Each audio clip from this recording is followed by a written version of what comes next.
What's going on, people? We are Tottenham TV and welcome back to another Good Morning Tottenham.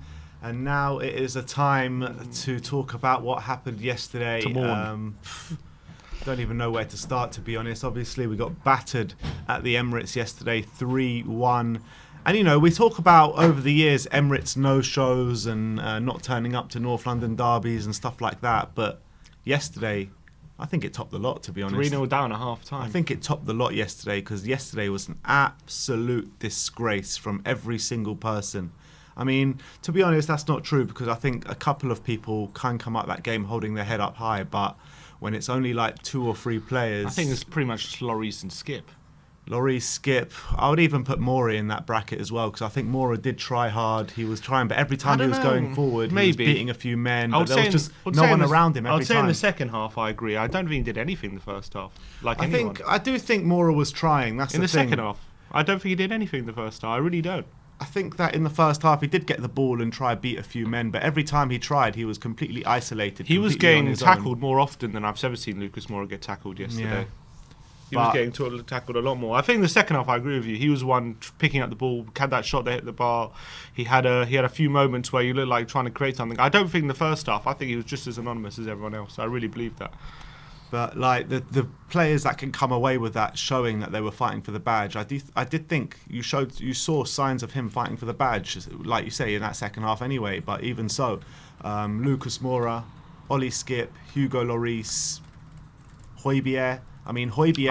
I don't think Højbjerg comes out. I know Højbjerg played badly and got overrun, but at least I said you can completely see he was trying. He was on his own in the middle there, and I know he went completely missing for one of the goals as well. First goal, mate. Like, that first goal. He was literally just walking back. I think if I was a different player, not cool. If I was Winks doing what Højbjerg did, you wouldn't be saying the same thing. I really believe that. I really believe that. That first goal, he was actually a disgrace for that first goal. He was a disgrace, but at the end of the day, for the majority of that game, especially in that first half, he was there in the middle of the park, completely trying to fight off that Arsenal midfield completely alone. Yeah, I don't blame him. I'm not blaming him. I'm just saying if you literally look at his running for that first goal. Yeah, I know.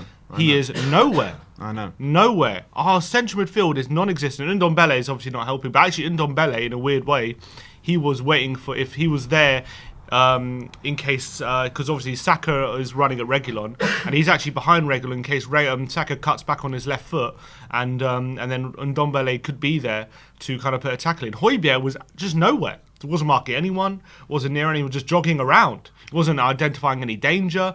It was actually shocking from Højbjerg what I saw for that first goal. I completely agree, but what I'm saying is that, yeah, that moment was a complete disgrace. Look, he's just... I know, I've seen it many times. I was saying that moment... Unbelievable. ...was a complete disgrace from Højbjerg, but I did feel for him because he was in that middle completely alone for that first half. Completely alone. Like during no the game, help from Ali. No help from Ndombele. Those two were the ones that were a complete disgrace in the game yesterday. Complete disgrace. And I mean, they didn't show for the ball once in that first half. Not once. You know, Dyer's got it at the back more times than anyone, right, in our team. And there is just nothing there. There's no one for him to pass it to at all. There's just no one for him to pass it to. I mean, why isn't Ndombele or Dele Alli providing options so we can start an attack or something? That's why I think we were restricted to playing the long ball every single time because no one was showing for the ball in the middle of the park. Yep, there was no one coming short. Everyone was just basically, you know, when in football when you're tired and whatever, and you kind of don't really want the ball, and then you start like standing behind opposition players, hiding basically. That's what we saw from our whole midfield when we're on the ball. I'm sorry, it was shocking. If you take a screenshot pretty much at any point when our centre backs had the ball, not one midfielder coming to help them. They're all either on the halfway line or in the in positions where it's either impossible to find them or they're just hiding. Like each one of them were a disgrace on the ball and off the ball as well. They were completely overrun. They weren't there to track their runners or doing the hard things at all. They weren't putting tackles in. They were making it so easy for all the Arsenal attackers and midfielders to just breeze past them and create chances. And with their pace and we know they got attacking talent. Arsenal, with Saka, Smith Rowe, Odegaard, they're tricky players. And if you're not on your game, they can do what they did to you yesterday. And that's exactly what happened. And I think it made no sense. The tactics from Nuno. When it came from Ndombele, I don't understand what it is, but it was like either he didn't want to get involved in the play, or he was instructed to always be on that left-hand side. Because every time we got the ball, every single time we got the ball, up until the second half, we made that change to bring on Skip, and then he was a bit more centrally. But every time we got the ball, he was on that left-hand side. Like, not just on the left-hand side, he was nowhere near anyone. Like, and he wasn't necessarily he was marked. He wasn't even marked. He was free, but he was so far away from the play all the time, he couldn't get involved. I remember saying to you, I was like, why is he not getting involved in the play? We're literally, everyone's like in and around the right-hand side of the pitch all the time. And he's like, just completely and on the he's other just side so of the pitch. far No, away I know. from everyone. Like, I don't not get it. near. I don't get it. It made no, it was like, I felt like it was too purposeful not to have been an instruction. Yeah. It had to have been, because he literally, every time we got the ball, he like shifted onto the left-hand side every time. And then just not getting involved at all. And then, you know, for someone like Ndombele, he thrives when you pass it to him in tight spaces, and he can go on the half turn and beat a player. We didn't give him the ball at all, and and as well, he wasn't in those areas where you can really hurt the Arsenal midfield players. The thing is with Ndombele, even when he did get on the ball, he lost it. Even when he did get on the ball, it was just he looked shocking. sluggish. It was shocking from him from start to finish. He was an absolute disgrace yesterday, Tanguy Ndombele. It basically looked like from the first minute that his second half performance against Wolves. That's pretty much what it looked like, without him actually like doing anything good creatively or attacking. That's what it looked like. It looked like he was gassed out from minute one. Dele Alli, another one, absolutely hiding on that pitch yesterday. Rightly taken over half time. And what the hell did he provide for us, Dele Alli? What the hell did he provide for us? Absolutely nothing. He got out-fought. And I was worried I remember looking at the lineup. I was thinking, I remember when we first saw the lineup, we were like, I mean, he's going offensive, which I kind of like, but also it's risky because Arsenal, with their attacking talent, if we're not up for the fight, we're going to get outdone here if we're not up for the fight. And we weren't up for the fight. That's exactly what happened. They played with Xhaka and Partey in the centre, where they had steel about them, they had fight about them, they were in it for every full-blooded challenge. And Ndombele and Dele didn't want it. They didn't want it whatsoever. They were just completely outrun, outfought. And Arsenal, it was an easy day for them in the end, especially in the first half. Well, I will have to say, look, you can play shit, but if the other team plays badly, you know, it can be a team where both teams play badly. They played well, Arsenal. They did play well. Play well though, you say, yeah, okay, we let them play well, but they still need to take advantage of that, you know. And it does take a good team to exploit us as efficiently as they did, and they exploited us very efficiently in all our aspects. We're conceding 3 goals again. Crystal Palace exploited us. You know what I mean? Yeah, but it was 0-0. Yeah, but that was a game again. A solid, perfect example. That was 0-0 up until we got a red card because both teams were not playing that well. We played shit, but Palace weren't exactly playing great. They were still all over us though. Yeah, but it was 0-0. I know it was 0-0, but exactly. they were still all over us. It was 0-0, and they were winning at the time. Yes, but it was 0-0, right? Yes, they deserved to be winning, but they didn't create the chances Arsenal created yesterday. I'm telling you, that's exactly my point. That shows how a better team can exploit us more than an average team. On another day, Palace would have exploited us that day. They just got unlucky. No. That day. That's a perfect example of my point. Arsenal, Palace are an average team, and they couldn't exploit us as efficiently as Arsenal did. Arsenal exploited us very efficiently and impressively. I have to say that they did. You have to be a good team to take full advantage of a team's weaknesses, and that's what they did. I think it was more to do with us playing badly, us completely letting them play, us having no complete midfield, us having no aggression, no fight, no nothing whatsoever. It's a North London derby, and whatever you want to say about Arsenal, how bad they've been over the last couple of years, they always turn up to this game. Yeah. They always turn up to this game, and you can't say the same about our players. Our players fail to turn up at the Emirates every single year, mm-hmm. And it's beyond a joke now. It really is, and it doesn't. It seems like it's getting worse and worse every year as well. It really does. I mean, that first half was an absolute disgrace. Every single player, absolute disgrace. And the manager mm-hmm. as well. I mean, the tactics were completely wrong. I mean, we went for like an attacking formation with 5 attacking players on the pitch. But there was no structure to build. There was no structure in that team whatsoever. We got it to Dyer. We lumped it up at the field every single time. Well, Sanchez. And they weren't even... Like, there's one thing if they're good long balls where you get them into areas where players can fight for it and try and pick up the second balls. They were nowhere near, the long balls were nowhere near any Tottenham player. None of them. They went straight through to the goalkeeper or straight out of play. It wasn't even a long ball where Son or Kane or Moura could even fight for it. They were just terrible passes. I don't know if they were passes or just clearances. Wherever they were, it was shambolic. and it didn't allow for any sort of any ability for the forward players to even try and challenge for the ball, because it was just so easy for the Arsenal defence to deal with it. And then once they got the ball, we had no fight to want to get and challenge them and combat them. They were just quicker and sharper than us in every aspect. Even the second goal, one of the few times we did have them penned in, and they just about managed to play their way out of the press, and then bam, within a few seconds they're on our goal and they scored. Tanganga's out of position, like a butter. It was so easy. Knife through butter. So easy. Time and time again in that first half, and we were probably lucky to get away with 3-0 in the first half. Literally. I don't think we had a shot. We had one shot. I think Son had that shot from a really tight angle, which was never going to go in. Yeah. That was all we had. And that whole first half. It was such a hard watch. I mean, you look forward to this game all week. The fans getting up for it. Arsenal have been poor this season, and then that happens in that first half. The game's over in literally 20 minutes. But you could see. You see this moment. As soon as the game kicked off, we weren't up for it. You see this moment here when the ball gets played here to about. Look at the second goal, right?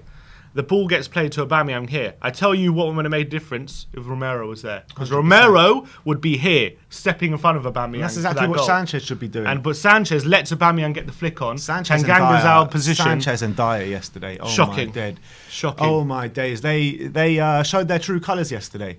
They absolutely showed their true colours, and everyone's given Dyer and Sanchez praise for their first 3 games of the season, and rightly so. They played well, but at the end of the day, they showed their true colours, and every Spurs fan knew this was just around the corner with these two. It's true. On the one hand, what I will say is they didn't have the protection that they had in the first 3 games when Skip was there. But when you don't have that protection, then you rely on your individual qualities as a defender to defend. And they showed that they don't really have a lot. They need that protection, otherwise they're badly exposed. The reason why for example, the reason why Ruben Diaz and Laporte don't need as much protection as Sanchez and Dyer. It's not because of the team structure or anything. Top quality. It's because they're great defenders, and then when they're 1-on-1 against an attacker, they back themselves to come on top, and they don't get exposed. Exactly.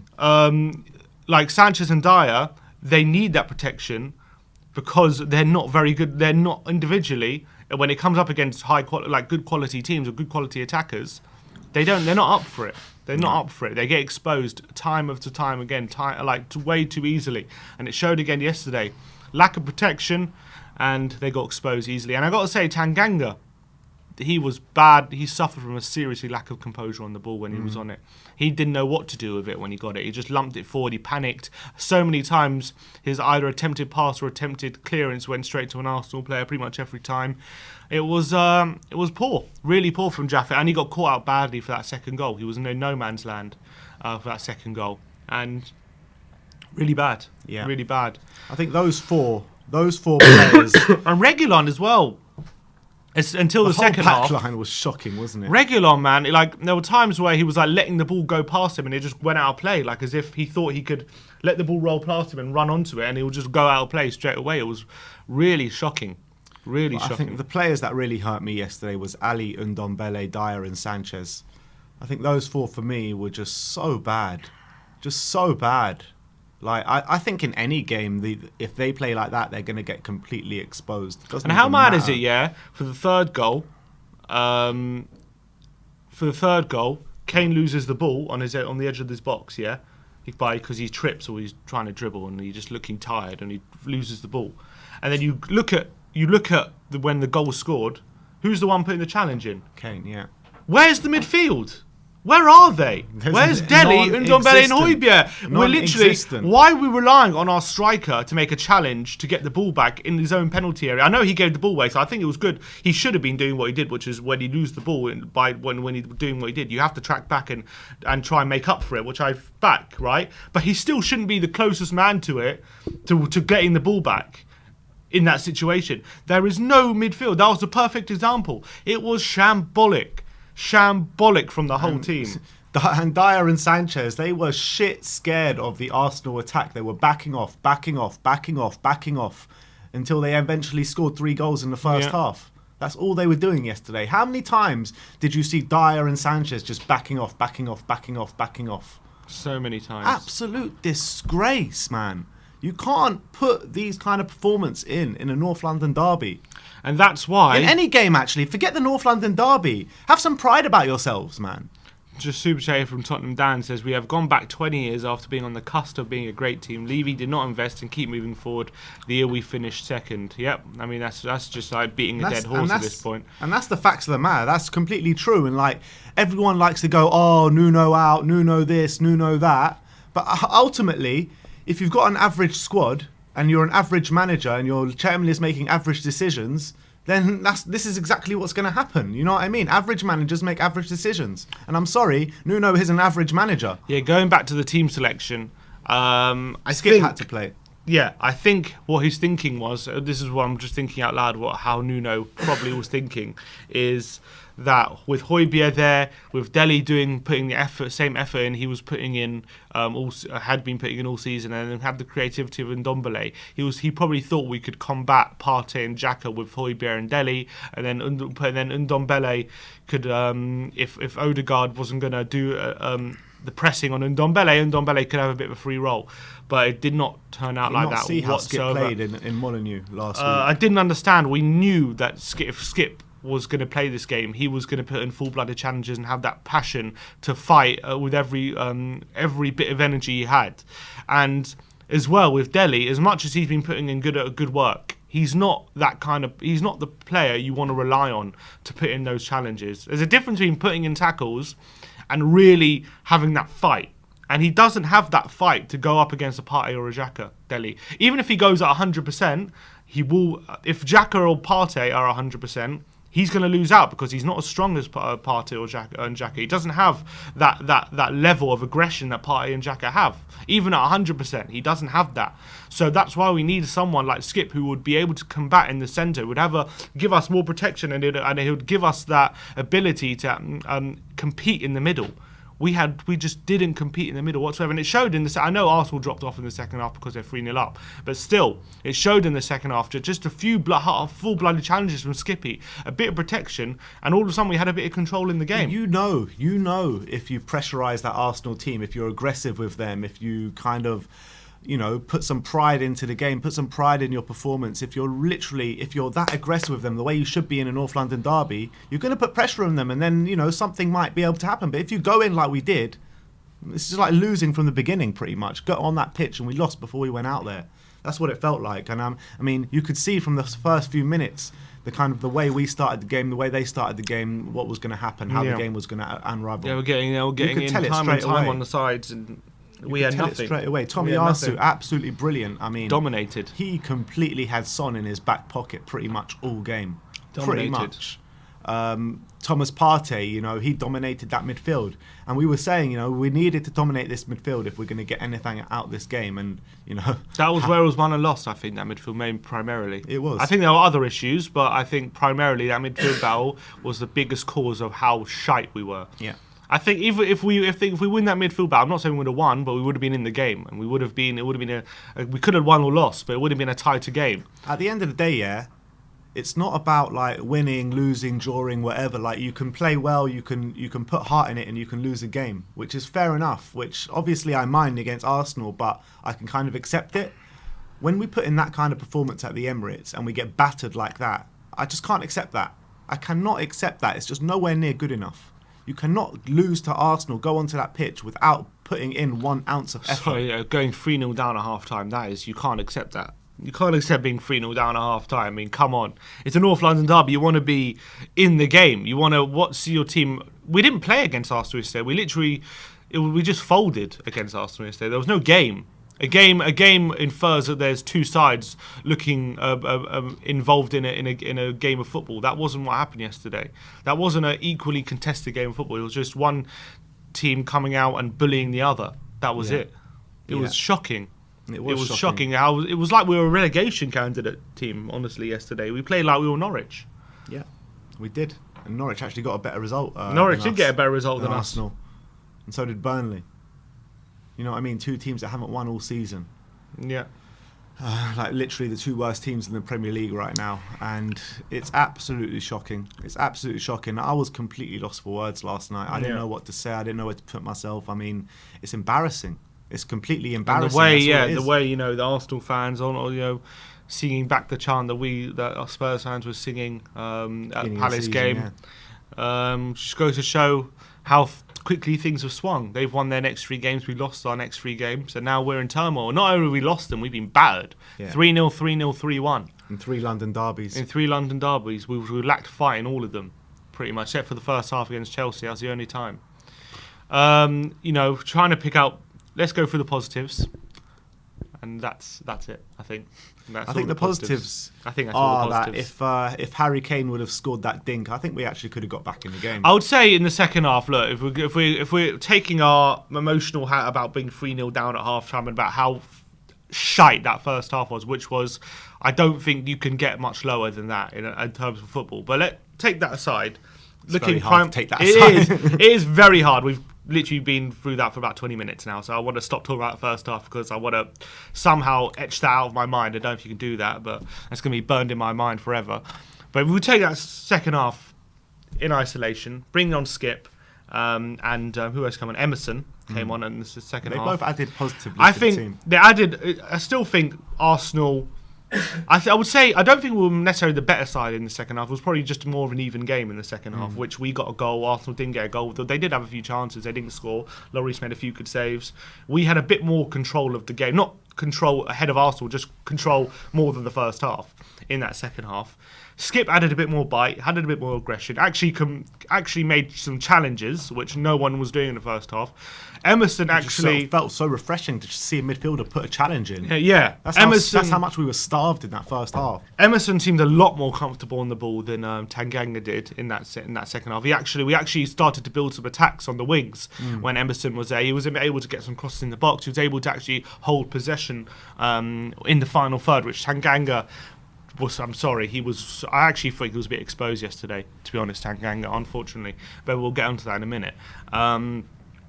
And when Brian Hill came on, I thought he was actually really good. Hill was when good. He linked up well with Reguilon. He added a bit of creativity on the left-hand side a few times. He's another one that can hold his head up high after yesterday. A few times he was. I don't know how long he played for, maybe 20 minutes or so. But a few times he was getting past, getting in behind Tomiyasu, making Tomiyasu think about where to be. Because Son, I think, was all the time playing in front of him. But Hill was actually getting beyond him and getting to the byline and getting some crosses in and actually giving Arsenal things to think about. That was positive. We forced Ramsdale into a couple of saves. Kane forced Ramsdale into a good save, which could have been, if someone was following up on that, could have been a goal. Obviously, Ramsdale made an unbelievable save in the 90 in stoppage time from Lucas. What a save that was! That's one of the saves of the season. You got to say from that strike from Lucas. And Kane had that chance at 3-0, which could have easily been. Easily, if he puts that away, which I actually think, as much as it was a bad miss, I actually think he did really well to get in that position. The way he actually took the ball down, the way he beat Tomiyasu for strength before getting on the end of it, and then obviously it was close, but it was just wide. It was a bad miss that he should have scored for the quality of Kane. Look, I actually think for a striker who's not as good as Kane, that's a difficult chance. But a striker as good as Kane, that's a chance you got to be putting away. I'm saying Kane usually gobbles up those chances. Yeah, I don't think it was as easy a chance as I think a lot of people say, but Kane has to be scoring that for sure. And then Kane actually, I don't know, I haven't seen it back yet. I'll preface, I haven't seen the challenge back yet. Some people are saying it was in the box. Some people are saying it was out of the box. It was in the box. It was. Have you seen it back? I saw a match of the day last night. I didn't watch match. I couldn't bring myself to watch. It was in the box, but I'm not sure if it was a foul or not. I haven't seen it back. So it wasn't a foul or not? I'm not too sure. I only saw it once because a lot of people saying it was a Stonewall foul. I wasn't sure if it was inside or outside. I think it was inside. I think it was inside. So we could have. I don't know. Maybe we could have a penalty. So. Even thinking about how shite we were throughout that first half, we were the worst of the worst. Relegation, literally like a League 2 team coming to a Premier League side in a cup game. That's what it was like in the first half. It somehow actually could have ended 3-3. It could have, in a weird way. I know, but it and didn't. I know it didn't, but it could have, and that goes to show that how different it could have been with a different setup from the start. I got flashbacks of that Lucas Moura shot of Aaron Lennon. It was exactly the same. Yeah. It seemed like exactly the same, except when for it hit the Ramsdale got the save. And no one was following up on the on the rebound. So I think when Lloris talks about a good reaction, I think I didn't hear what Lloris said. Yeah, Lloris said we started the game awfully and then good reaction in the second half. I think from a emotional standpoint, I want to tell him to F off, and we shouldn't have been 3-0 down. You can't talk about good reactions when you're 3-0 down. But I guess from when you're a football club and you want to take positives out of a situation which are very few yesterday. I guess that's one thing he's going to cling on to. Yeah, but I'm not having it. Yes, we were improved in the second half, but still, like, you need to, if you're going to improve on your second half performance after being 3-0 down in the first half, you get back into that game. Otherwise, you're going to get absolutely slated. I don't care if we were prime Barcelona in that second half. If we're not getting back into it, you're a disgrace. Yeah, because being 3-0 down, that puts yourself in a position where it's just where you're open, unless you literally either get it back to 3-2 and show a bit of pride, or get something out of the game. There's nothing you can do to make up for that first half. Unless unforgivable. Exactly, there's nothing you can do. It's a bit like when I remember, a few years ago, when Arsenal in the Champions League, when they used to always go out in the round of 16, and they always used to get absolutely battered in the first leg, like 3 or 4-0, and then they would come back in the second leg and win 2-0, and then every year they would say, oh, we were unlucky, oh, look how we won that second leg, and I'll be like, yeah, but you always get battered in the first leg. Like, there's a reason why you're always coming back. You're always getting battered first. You can't take pride out of just about missing out every time when you're always getting completely battered. That's why you're only just coming back. And that's the same yesterday. It's like, you can't take pride in showing a good reaction and getting a goal when you got absolutely battered in that first half. It was basically the Chelsea game, but the other way around, except for we weren't as good in the second half against Arsenal as we were in the first half against Chelsea. Yeah. It's pretty much a carbon copy of a game, just the opposite way around in half. Like, Chelsea as much outclassed us as Arsenal did. What is it about this team? Did we not know a game is 90 minutes? Did we just not know that? Are we not aware that football is played over 90 minutes? Does this team just not know that? I don't get it. Every single game under this Mourinho, season, we had this problem. Like one half, we could only play well for one half. Yeah, Under Nuno seems to have this problem as well. If that, but by the way, under Nuno, because sometimes we don't play in any half. But if we do play well, it's only for one half. Like, we seem to have a big issue. But let's talk about. I say, look, it's going to. Let's talk about a lot of player who's come under a lot of criticism since yesterday and since the season. That's Kane. A lot of people calling for Kane to be dropped after yesterday, saying after his display he doesn't look interested and we need him out of the team. Do you think dropping Kane is going to benefit us? I'd like to see it given a go to see if it would benefit us. I can't say here now that it will benefit us because he's an absolute world-class player, but he's not playing like a world-class player at the moment. That's the truth of the matter. And yeah, I know last year he got all the numbers because the whole team was geared around him to get him all those goals and how he was dropping deep and providing all those assists. Yeah, I get that. And the team isn't kind of structurally set up the same way as it was to get the best out of him and so on. Fine, I get that. But the way I look at things this season, I think our best performance of the season this season has come without Harry Kane. I think we looked a lot more dangerous, especially on the counter-attack without Harry Kane, with those fluid front three. So I think that this team needs a change. Something needs to happen. We need to try figure out a way. I don't know what way that is, but I would like to see potentially Harry Kane come out of the team next game. As much as it hurts me to say it, because I love Harry Kane, but I think that just something needs to happen, and I think that our best performance so far this season has come without him. Do you really believe yesterday's result would have been different if it was Kane? It was Bergwijn instead of Kane. No. So then why drop Kane? Why is he the problem then? Who else can we drop? Get Skip back in there. Get Romero in there. I want them in there as well. Sort out the back line. As well. I would concentrate on sorting out the back line and the midfield first before we start. For me, look. Kane played shit yesterday. He's playing shit all season.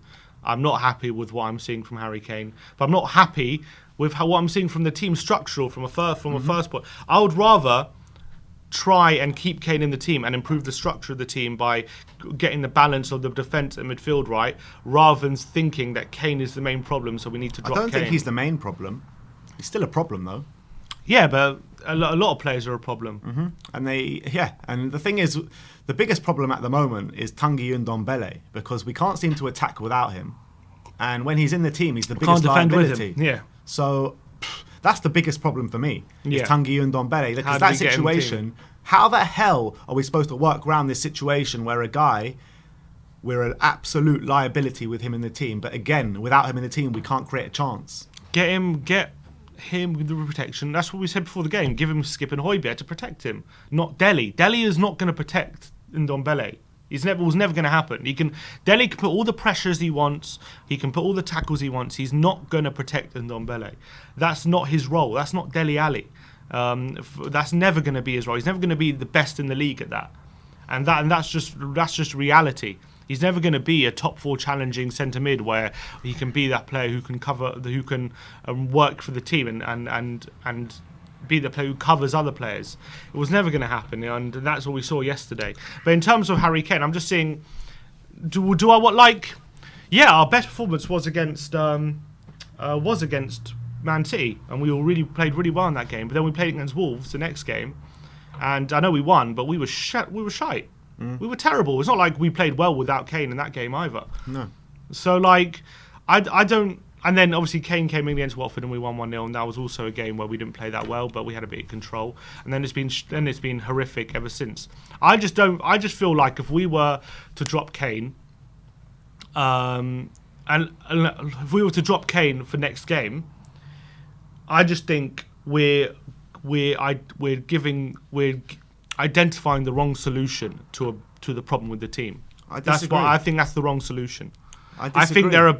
Of course there are. But Kane isn't the only change that needs to happen. We're not saying he's the only change that needs to happen. There's many changes that need to happen. But when you've got the midfield and the defence sorted, you will see a better Kane. I'm certain of it. You will see a better Kane. You will see a Kane more involved and more alive. When our game plan is to give the ball to Sanchez and Dyer and just knock it long vaguely in Kane's direction, obviously Kane's going to look shit in that game. Look, and it's proven by that third goal. It's not just this game, though, is it, Sim? It's not just this game. He's been shit all season. Yeah, and we've been shit all season. Yeah, as a team, as a structural team. And the only game that we've played well in is when he hasn't been playing.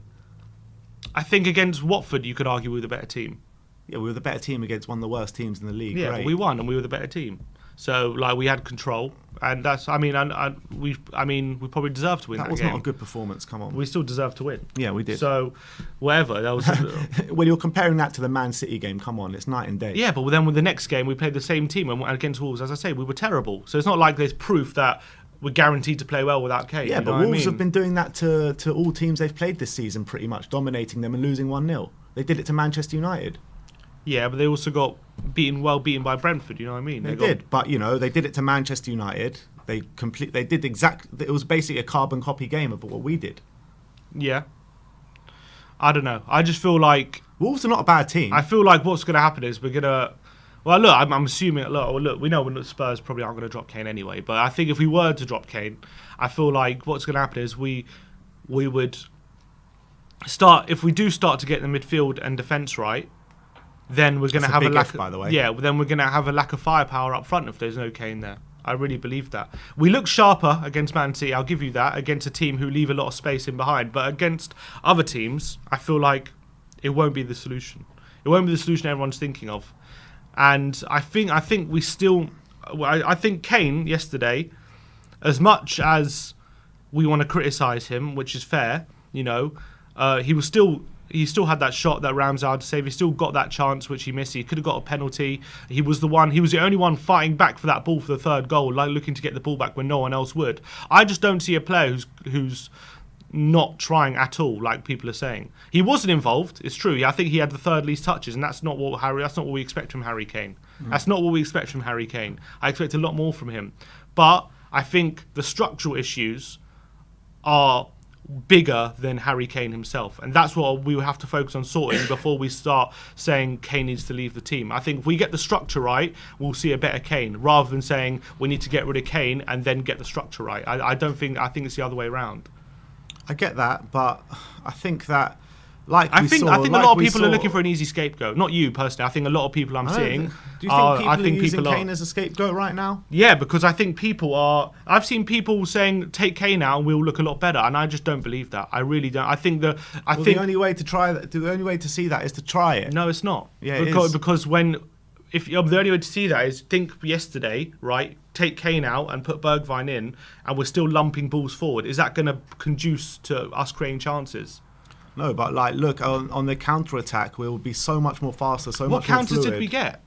Yesterday, none. But look at the Man City game. You know what I mean? That's the game that we can go back to because that's the only game that Kane didn't play in. I remember last season against Man City when we beat them 2-0. Kane was leading the counter-attacks and was great. We were much better against Man City this year than last year. Last year was a lucky win. No, I disagree. I think it's the other way around. Nah, I think we were better last year. How were we better last year? Because last year we didn't siege on our goal last year. Yeah, but they didn't create a chance. But they this year they did. Around our 6-yard box literally the whole game. Okay, fine. Our defence held strong last year, but that's got nothing to do with Harry Kane. It's got nothing to do with Harry Kane. I never said it was. But I would say you're trying to compare Harry Kane's performance in the Man City game last year and him not playing this year. No, that's not what I'm doing. I'm trying to show you. I'm trying to show that. And anyway, Harry Kane was a brilliant player last year. I'm saying Kane can as a player also be good on the counter. That's my point by showing that against Man City yesterday, last season. He was quite good on the counter attack. So it's not necessarily true that we're only good on the counter attack because Kane wasn't there. No one said only good on the counter attack when Kane isn't there, but I said that we looked more fluid on the counter attack this year against Man City when Kane wasn't there. Yeah, we did. That's true. And there was one good game. Yeah. But like just because you say that, it doesn't mean that I'm saying like every time Kane plays we're bad or every I never time said Kane you. plays I said on the people. counter. I'm not talking about you. I'm seeing a lot of people are like saying if you take Kane out of this team, we automatically look better and all this stuff. I just don't think that's true. I don't think anyone's saying that. No, I've seen people. I'm just saying I've seen people. I think say people that. are just trying to look for solutions to make us better, and it's an easy conclusion to make when you look at that Man City game. Exactly, that's my point. It's too simplistic a conclusion. It might be, but you never know. You never know if Kane comes out of the team. We could easily have a great game if Kane comes out of the team easily and be more quicker on the attack. Not with how we played yesterday.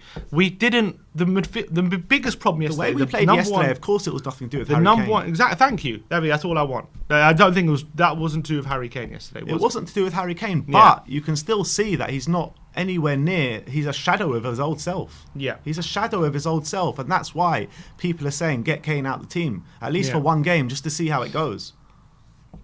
And I can see that, and I can accept it, and I probably hold the same view.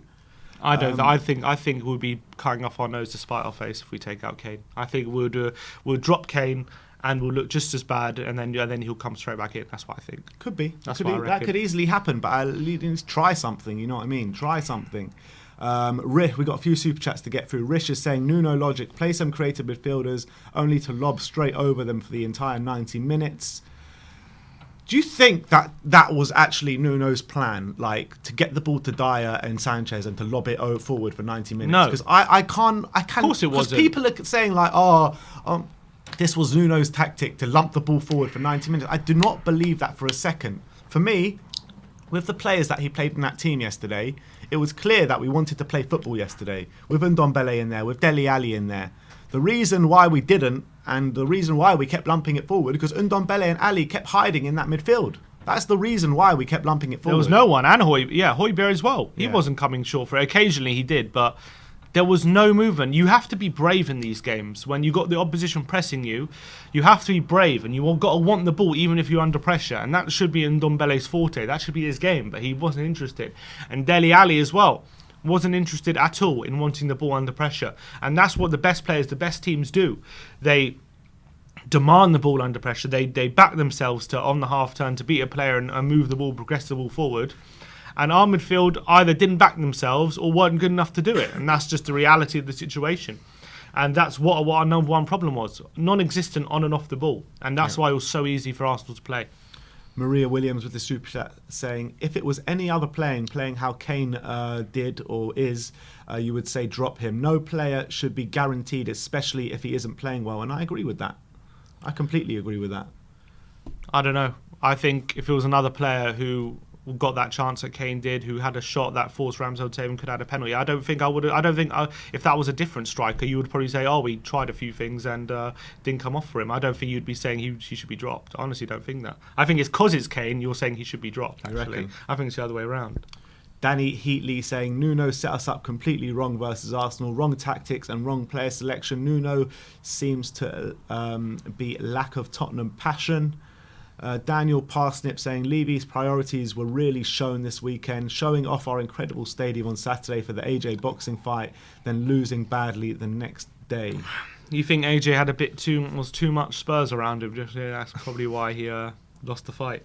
No, he lost the fight because he's not a good enough boxer. Yeah, that's all the super chats. That's all the super chats. All right, shall we start bringing in some callers?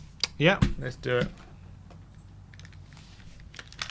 Brian Dakhil. Brian! You all right, Brian? Not really, but hey ho, guys, how are you? Yeah. Can you hear it? Oh, I'm not plugged in. No, it's not plugged in. Yeah, Brian, I mean, it's very hard to take yesterday. How you doing, Brian? Nice to see you, my friend. How do you assess it for me, and what's the situation? How can we move forward now? Well, we'll come on to the obvious subject that I'm going to talk about a little bit after. I want to start off with Harry Kane. I agree with Ben. I said it up until the Wolves game yesterday. I want Scarlett playing. I don't care. Before people say he's too young, Michael Owen, Marcus Greenwood, Rashford, Robbie. Oh, big up Bob Spur in the background. Big up Bobby. He'll be coming on a little bit after that. Piss off, Bob. Piss off. So you got all those young strikers that I just said that have come in and got a chance, and look where they are now, or look what they did. I don't want to see Harry Kane in a Spurs shirt right now. And if he plays well for England, I'm going to be fucking furious if he just switches it on for England. It would have made a big difference with him off the pitch, whether he got the service or not. He's just not playing. He's had 3 shots in 3 games. He normally has that in one half. He's a world-class player that can normally grab things by the scruff of the neck and try and make things change, or at least try to do something. He goes missing. Dele Alli, I've been saying it the whole time. I want to grab him by a dreadlock, spin him around, and wherever he lands, the closest team in London keep him, because he's useless. He's useless. But the whole team were useless yesterday. Nuno is useless, and it all comes down to one man, but I'll get onto that parasite, because my days are going easy on Levy are over. What you saw before, that was me giving him a nice, easy ride. You're about to I see didn't realise. Yep, neither did I until yesterday. Enough is enough. Enough is enough. I've come up with we've got to devalue this club any way possible. People get to the NFL protest. I'm going to keep saying it. We have to devalue this club. We have to, because this is going to keep having the super chat you just had about the boxing first and then that second. Bang on the money. Bang on the money. Brian, yep. What do you think we can actually achieve by these protests, and what kind of numbers do you think we're going to get there? Okay, so I was talking about this a lot yesterday. Now I know there's a lot of people in the chat in North America, and hopefully they'll come into the chat now and try and strengthen what I'm saying. So when you guys tried to do everything you could for the ESL, it was just the Sky Sports cameras that were there with you, Ben, and then obviously when you went for the first one, and then for the planned one. And obviously it wasn't well planned. It didn't get the coverage it needed, and a lot of the fans were there for a jolly up, not for what they were meant to be there for. Well, this time with the NFL, let's just say if people go and check what happens, what the NFL do to anyone that gets bad publicity in their way, they swallow them whole. The media outlets that will be there on the 10th and the 17th, you're talking not only Sky Sports, just in North America, you're talking DAZN, TSN, Fox, NBC, that's just to name a few. They hate, and I mean they hate, any bad publicity or negative press, whichever way you want to look at it. We are going there not to cause fights, not to be violent, not to even try and get the game postponed, just to get our faces out there and speak to people and get our faces in front of cameras, because there'll be a lot of Spurs fans watching there as well that need to know what is going on within this club. And if there is any, and I do mean any, bad publicity, the NFL will go, what the hell do you think you're doing? We gave you this contract to join forces with you because you promised a great product and you did not deliver. And they will rip that contract up and piss off to Wembley or wherever and take their hundreds of millions of pounds with them. I promise you now, Brian, if it's anything like any of the previous protests, the NFL won't care at all. Oh, no, but that's the thing. I mean, like I said, I'm going to keep mentioning the group stage. If anyone wants to check what we're doing, they're even planning one now, which I can't get to because I'm going to be up north, is for the Villa game, which isn't going to be as big because they're literally doing it now. So everyone, follow the group, To dare is to dare. Their slogan is "Eke out profit over glory," and you'll see a picture of that tax evading bastard Lewis with notes falling everywhere. Follow them because that's the group I'm part of. All the information will be coming up this week because enough is enough. The only way we're going to force change is, like I said, by devaluing the club. If we get sponsorships out and people stop buying at the shop, stop buying drinks, stop buying stuff in the shop, the second those tills stop ringing, then they start caring. I get that, but how realistic is this, though? Well, put it this way, mate. Look what we did with Sugar. Look what we did with Scholar. It's a complete different animal now, though. It is a complete different animal. This is why social media, for once, could do some very good, because this will spread like wildfire. Then you've also got I've lost my train of thought. But yeah, it just goes. Look at what's going on now. Not with the petrol, but the M25 with the climate change people. Yeah. They're causing disruption. They're not getting. Don't get me wrong. Climate change isn't all of a sudden going to change because of protesters on the M25. But it's getting that message out there. It's causing chaos, and that's what we need to do. Because if the NFL, let's just say the NFL, it's a big ask. It's a big ask. If the NFL go, other sponsors will be like, what the hell? And then you guys in the stadium, obviously when I'm back, Stelios said it last night. All these corporate people that take their clients to whether it be boxing, whether it be, but mainly obviously us. If they go there to give their clients a really good time and show them this, do you reckon if they have 60,000 people booing like we were for Sugar and Levy out and everything, do you think these corporate people are going to be happy taking their clients to an experience like that? No, they wouldn't. They wouldn't. But that's exactly what I'm saying, because we're not going to get 60,000 people shouting Enoch out. We're not going to get 60,000 people shouting Levy out. It's got to start somewhere. Like I said, I've come all the way from Canada to make sure I can lend my hand to this. Yeah, and I completely commend you and respect you for it. But I think we're fighting a losing battle at the moment, and I don't know a way around this, and it really hurts me. It really hurts me. Hopefully, Benasim, you'll be at one of the protests, if not both, if you can make it, if you can. And then, obviously, hopefully things will change. But I will say, since I've been here, with the results going its way, there's more and more people. Well, they say, like they did last time on Twitter and social media, that they're turning. We've just got to keep going.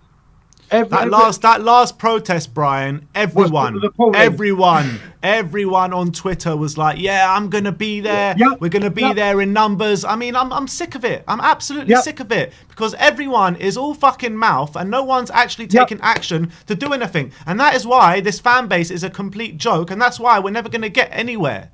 That's what I was saying yesterday. Me and Bob went on a couple of streams, mainly on Tommy's stream yesterday, and there are a few people saying that, like, oh, it's not going to change.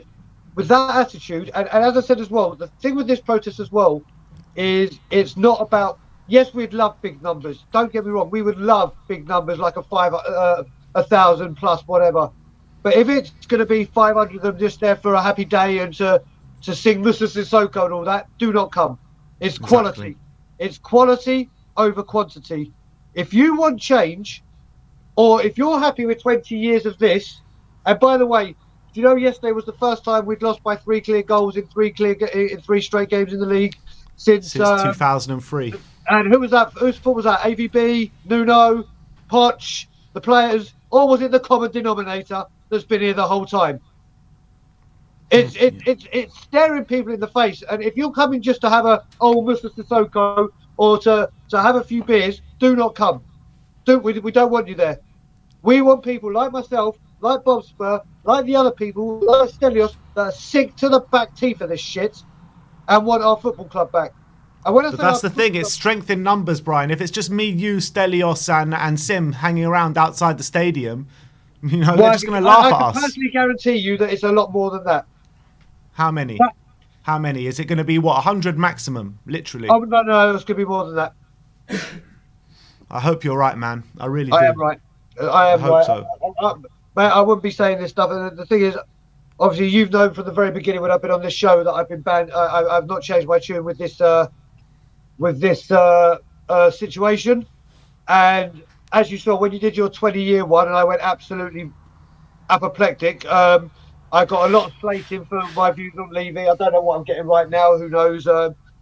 But then obviously the Super League came, and then the Conte thing came, and then obviously people started realising what is happening, and it's getting bigger and bigger. And I'm just hoping and praying, because how can we look? Oh yeah, also another great lie. Are we all enjoying the open, attractive, expansive, free-flowing Tottenham-style football we're promised by a certain parasite? He's making Nuno's making Mourinho look like Pep Guardiola. He really is. But that's the thing. Why are we doing this? We had a guy on Bobspur's channel yesterday who was actually a Leeds fan who came on the show. Really good, not on the show, but was in the comments. He's a Leeds fan who actually works in the media as well, and he was saying, "Listen, I work in the media. Nuno was the 10th choice. We knew that. Yeah, but it's like literally it's confirmed. It's like the 10th choice manager, and now they're saying that they don't know if they want him or they're not happy. Why? Well, did you see what Fonseca said the other day, Brian? Yep, and I completely believe it.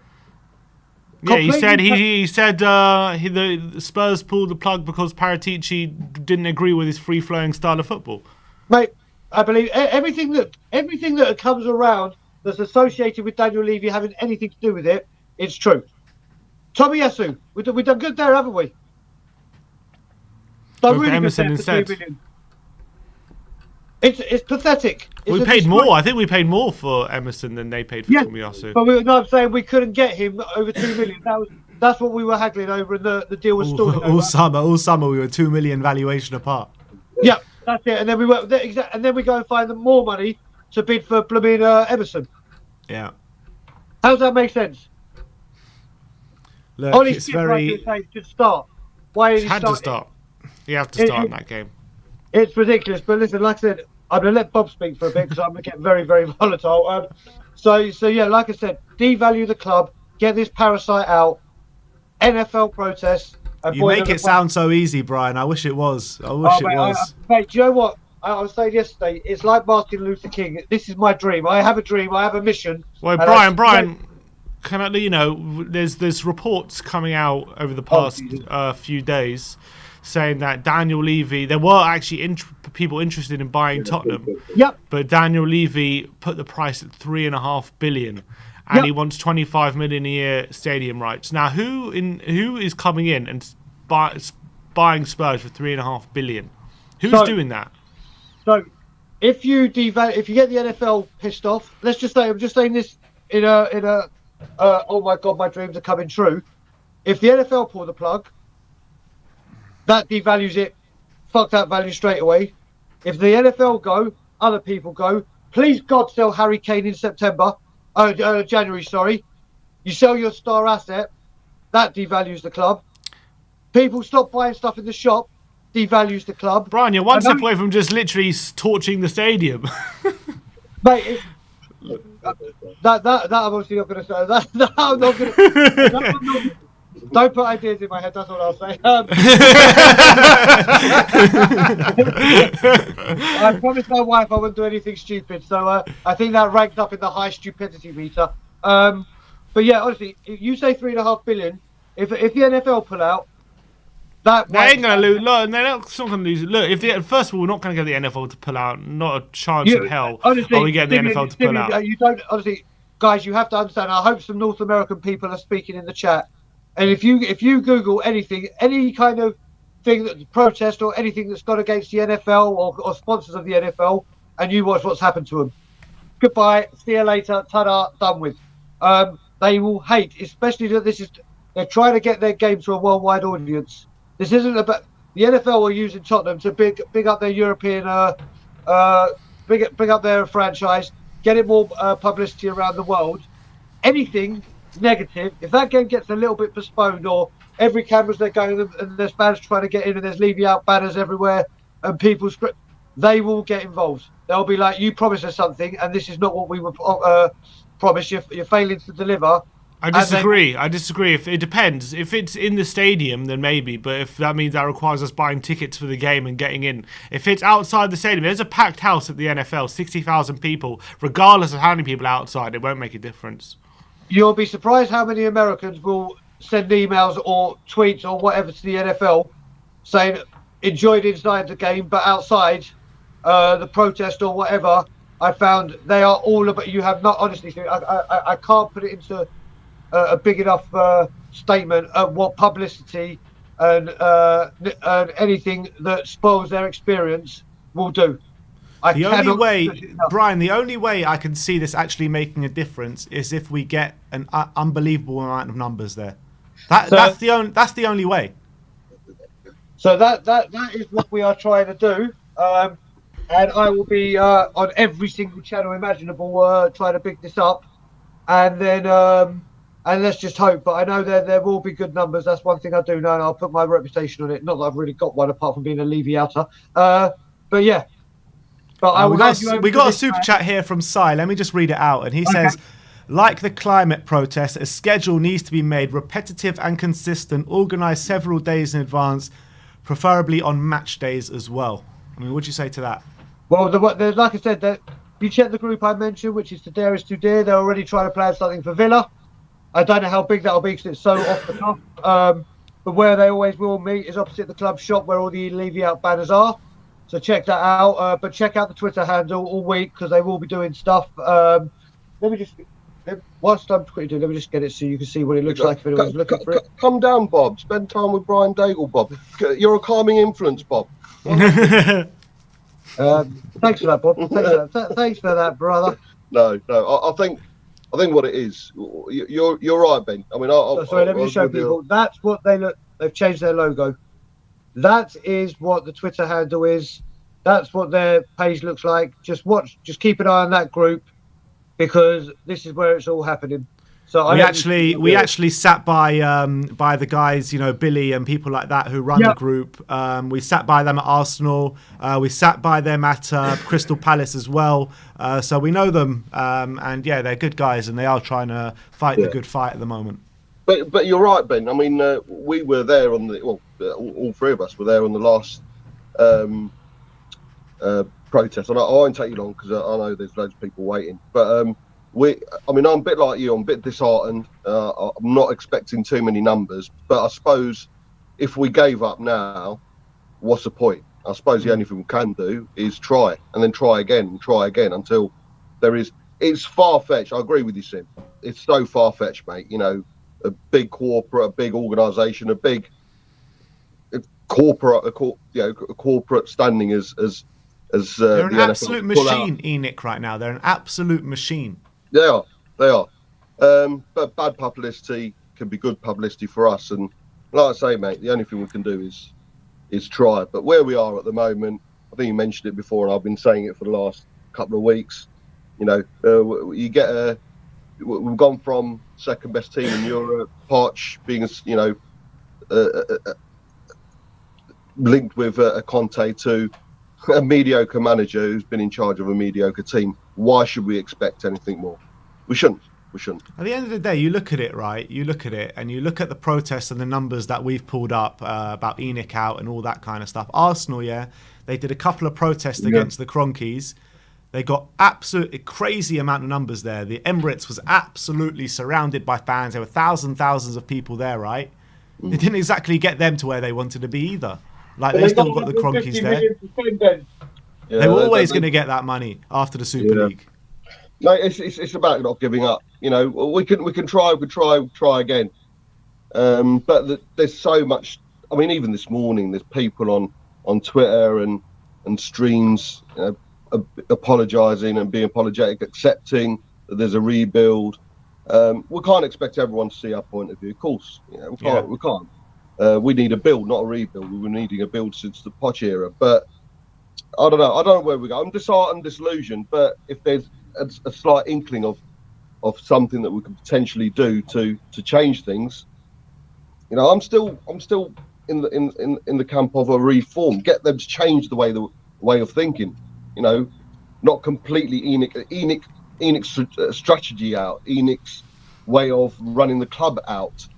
But if we can force them to change, I'm up for that even. And maybe it's the way I look at life right now. But we need a change. If that's with Enoch, without Enoch, I don't care how it happens. But we need something to change. And like I say, all we can do is try, can't we? Yeah. Yeah, I mean, but Bob, back on the game yesterday, you haven't said your piece. I mean, how embarrassing was that yesterday? I asked the question. I mean, where do you put? Yes, Nuno, mediocre manager, not right. Backup, we've got lack of a depth in squad. The quality isn't there. The momentum's obviously not there as well. But how do you explain the lack of fight, the lack of attacking intent, putting all the system to one side and selection and the formation, if there was one, to one side? But where's that fight gone? And we've got to remember, it's only a few weeks ago we played Man City, and there was only 2 changes from that team. Only a few weeks ago, Nuno was getting Manager of the Month. Manager of the Month, man. It's so there is something deeper there. And I know a lot of people. I'm on the opposite side to Daigle when it comes to Harry Kane. If we as fans can be disillusioned with the club. No, Harry Kane, he didn't perform yesterday. You guys were there, obviously. And I know what you're saying is his heart's not in it, or we need to drop him, etc. But if you're a player and a fan, and your heart's been in it for God knows how long, and you're giving 100% at work for God knows how long, but you see the quality, disintegrate around you, your progression. You want, if you've given 100% at work, you want progression, but you're not going to get that if you're working with shit around you. So why isn't he allowed to be disheartened? Why isn't he allowed to lose faith in his job? A lot of people go 200k, but 200k probably means nothing to a guy who supports Tottenham with his heart. We can be disheartened. We're quite happy to go on streams and say we fucking hate Spurs at the moment. Why isn't he allowed to say it? And why can't that be reflective on his form? The fact we haven't got players to support him is another whole different conversation. It's not just players; it's the structure of the team. It's like we're just lumping it forward to nothing. He's got nothing to do to like. I know he should have scored yesterday, but for the majority of that first half, like it's not his fault that our game plan was give it to Sanchez and Dyer and knock it vaguely in his direction, and that's it. You know what I mean? We had nothing. 36% of our passes were long yesterday. Oh, that's ridiculous. Is that true? 36%? Oh, that's madness. That's madness. All of our passes were long. I never heard such a stat. Even 10% a lot. There you go, 36%. Wow. And they weren't even, good. They weren't even long passes. That's what I'm saying. They weren't even good. They weren't even near anyone. They were just nowhere near anyone. Yeah, crazy, man. Crazy. And mad. That's where you start looking at Nuno for that. But with Kane, we've got a world-class player. I think it's criminal. I think it's a travesty that we've got 2 world-class players in Son and Kane, and we've not been able to build a team around them. I'm embarrassed to have Kane in our side at the moment. I'm absolutely embarrassed, and it's a shame, man. It's a shame. It's a shame, and I don't blame him for being disheartened and not looking up for it. All right, guys. Absolute pleasure to speak to you guys as always. Nice to see you, Bob. Brian, where's Brian? Soon. Is he gone? I'm still here, brothers. I'm still See here. you later, Brian. Nice to see you. Yeah, guys, as always, Levy out. Levy out. Come on. We can all agree on that. Up the Spurs. Nice one, Bob. Bob and Brian. That's Bob and Brian, Lovely. everyone. The 2 Bs. Let's move on. Let's bring on Jack. Bring on Jack. You all right, Jack? Oh, yeah, you're right. Yeah, been better, to be honest. Been better. Sum up that game yesterday for me. First off, I don't want to swear, but dreadful. Absolutely dreadful. Yeah. There was no commitment, no competition, no desire. There was nothing. Absolutely nothing. I think our midfield we got played out in the midfield. Every single time Arsenal got forward, they looked like they were going to score. It was just awful. It was horrible to watch. I wanted to cry. Yeah, I mean, being there was even worse. I mean, just being surrounded by all of them and just everything that they were saying was just so true as well. Just how bad we actually were yesterday. I mean, yeah. What do you put it down to? Was it Nuno tactics? Was it the players' mentality on the day? Is it Daniel Levy? I mean, or is it just everything all rolled into one? I mean, in my opinion, I looked at the touchline every single time and I saw Arteta shouting at his players. Even when they're 3-0, he was shouting at players, telling them to give more. I was looking at Nuno and I was seeing nothing. There was nothing from Nuno on the touchline. There was nothing coming from him. And I just thought, that's not what a manager should do. A manager should be screaming at his players, telling them what to do, telling Kane not to come deep, tell him to stay in the box and just wait for the ball. Like if you look at Ronaldo, he stays in that box. He doesn't move from that box. Kane just drops deep. I saw him for the third goal with Saka. He tried to slid in on Saka. I'm like, what's he doing back there? Yeah, but no one That's else not is be putting a happening. challenge in, Jack. And who else is putting in a challenge? Exactly. But Yeah. we have to rely on strikers to get back Mm. and defend for us. That's not what we should rely on. Agreed. But how do you explain the midfield like that was out there yesterday with Ndombele, Dele, and Højbjerg? Like, how did Nuno think that could work against that such an aggressive midfield that Arsenal having when you got Partey and Xhaka there? I mean, in my opinion, I think we should have started Højbjerg and Skip. Yep. Because I thought when Skip came on, I thought we looked better. Much He better added a lot when than he we came on, didn't were. he? But I mean, Another player as well who I think who I think should be starting week in, week out. Brian Hill. Why is he not starting? I mean, at least Why? he shows some passion and grit, doesn't he? He shows like he wants it. Yeah. Like Hill and Reguilon down that left side. They will cause trouble. They will cause team trouble. They will cause teams like Manchester City, Liverpool danger, trouble. They could run out like the defence, and I'm pretty sure we could probably do something there. Yeah, I mean, where do we go from here in terms of the team? A lot of people talking about Harry Kane, a bit of a split opinion. Some people say they would like to see him dropped. Some people say that's a bit mad to think about dropping him. Where do you stand on it? I mean, in my opinion, I think Kane should be dropped, maybe. Should be dropped, yeah. In terms of what? And replace him with Brian Hill Yeah. and then put Sonny up top? I agree, yeah. Fully agree. I mean, it's very, very hard to talk about this game, isn't it? It's really hard to talk about this game. Do you reckon formation should change from 4-3-3? Maybe 4-2-3-1, back to 4-2-3-1, put Skip and Højbjerg in the middle and Or put Ndombele a or bit maybe do further 5 at forward. the back? Get 5 at the back. Well, Sanchez, Dyer, and Romero. I would say yes, but I feel like our wing backs and Emerson and Reguilon, as much as they're decent going forward, I don't know if they're good enough going forward to rely on them for width like that. I think we need. I don't know. I feel like when you got 5 at the back, you need Reguilon and Emerson to really be contributing offensively, and I don't know if they're up to that as much. I mean, maybe Reguilon could be, I mean, but I don't know. I don't know. Like, in he's my Haven't good seen opinion- enough against of my us. Emerson, to be fair. in my opinion, I think Reguilon's more of a left wing back and not a left back. Interesting. Could be. Like, be. I don't think he's that great at defending. Like, I like Reguilon a lot. I think he's really underrated in the Premier League. I reckon he's probably one of the best left backs in the Prem. But I don't think he's that good defensively.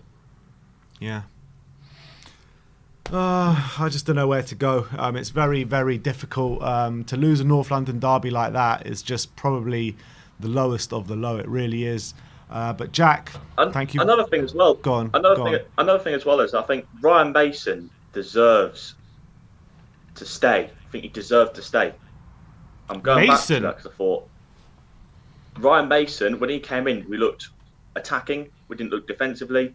We looked, keep on going forward, high pressing. I thought when we had Ryan Mason in charge, I thought he was actually a really good manager, and I thought he's young, he could rebuild a squad for us, and he loves Tottenham. And So you would appoint Ryan Mason now? yeah, I think I would have stuck with him for the season. Why not? He did well. At the end of the day, let's be honest, yeah. If a lot of fans calling for Nuno's head at the moment, if we do sack Nuno, who are we left with? Who can we actually go for? It took us 75 days to hire Nuno. I mean, he's probably the one that Graham will come in Potter. if we do sack Nuno. Graham Potter ain't leaving Brighton for us right now, I'll tell you that. Maybe next summer is probably the earliest availability, but he ain't leaving Brighton during this season, I'll tell you that. True. But I'd love Potter. Yeah, I wish we had Potter. There's no chance he's joining us right now. I wish we had Potter. I mean, who? Tell me one manager. Tell me one manager. I disagree with that, by the way. I think we could get Potter. What, right now? Yep. Nah, I disagree. I think we could. Nah, not with the way he's managing Brighton right now. They're playing very well, but he knows. Start they've had to the season. He knows it's not going to last. I mean, what? How many points we offered them? 5 points? 6 points? 6 points, yeah. Yeah, so 6 games in. Yeah, like, I know. That's only 6 points if they win tonight. Oh yeah, it was 9 points if they win tonight. Is it? Is there 9 points behind if they win? Is that right? They haven't lost this season yet. We've lost No. like 3 games. Yeah, but we also won 3. No, as it stands, we're 3 points behind them. 3 points. Oh, so okay. Yeah. We're 3. Okay, so it's only 6 points if they win. No, anyway, it's regardless. I think if the only reason I don't think we're getting Potter, which we're obviously not, is because I don't think Brighton would let him go. I think if Brighton were willing to let him go, I actually think Potter would probably be up for it. I reckon. It's such a big step up. I don't think. I think it's such a big step up from Brighton to Spurs in terms of stature of club. I think he would do it. I think he would. I think it's different. It's like a Leicester where I don't think the stature of club is that different. But right now, but like Brighton, I think it is. I think he will. I think it's too big of a jump to not do it.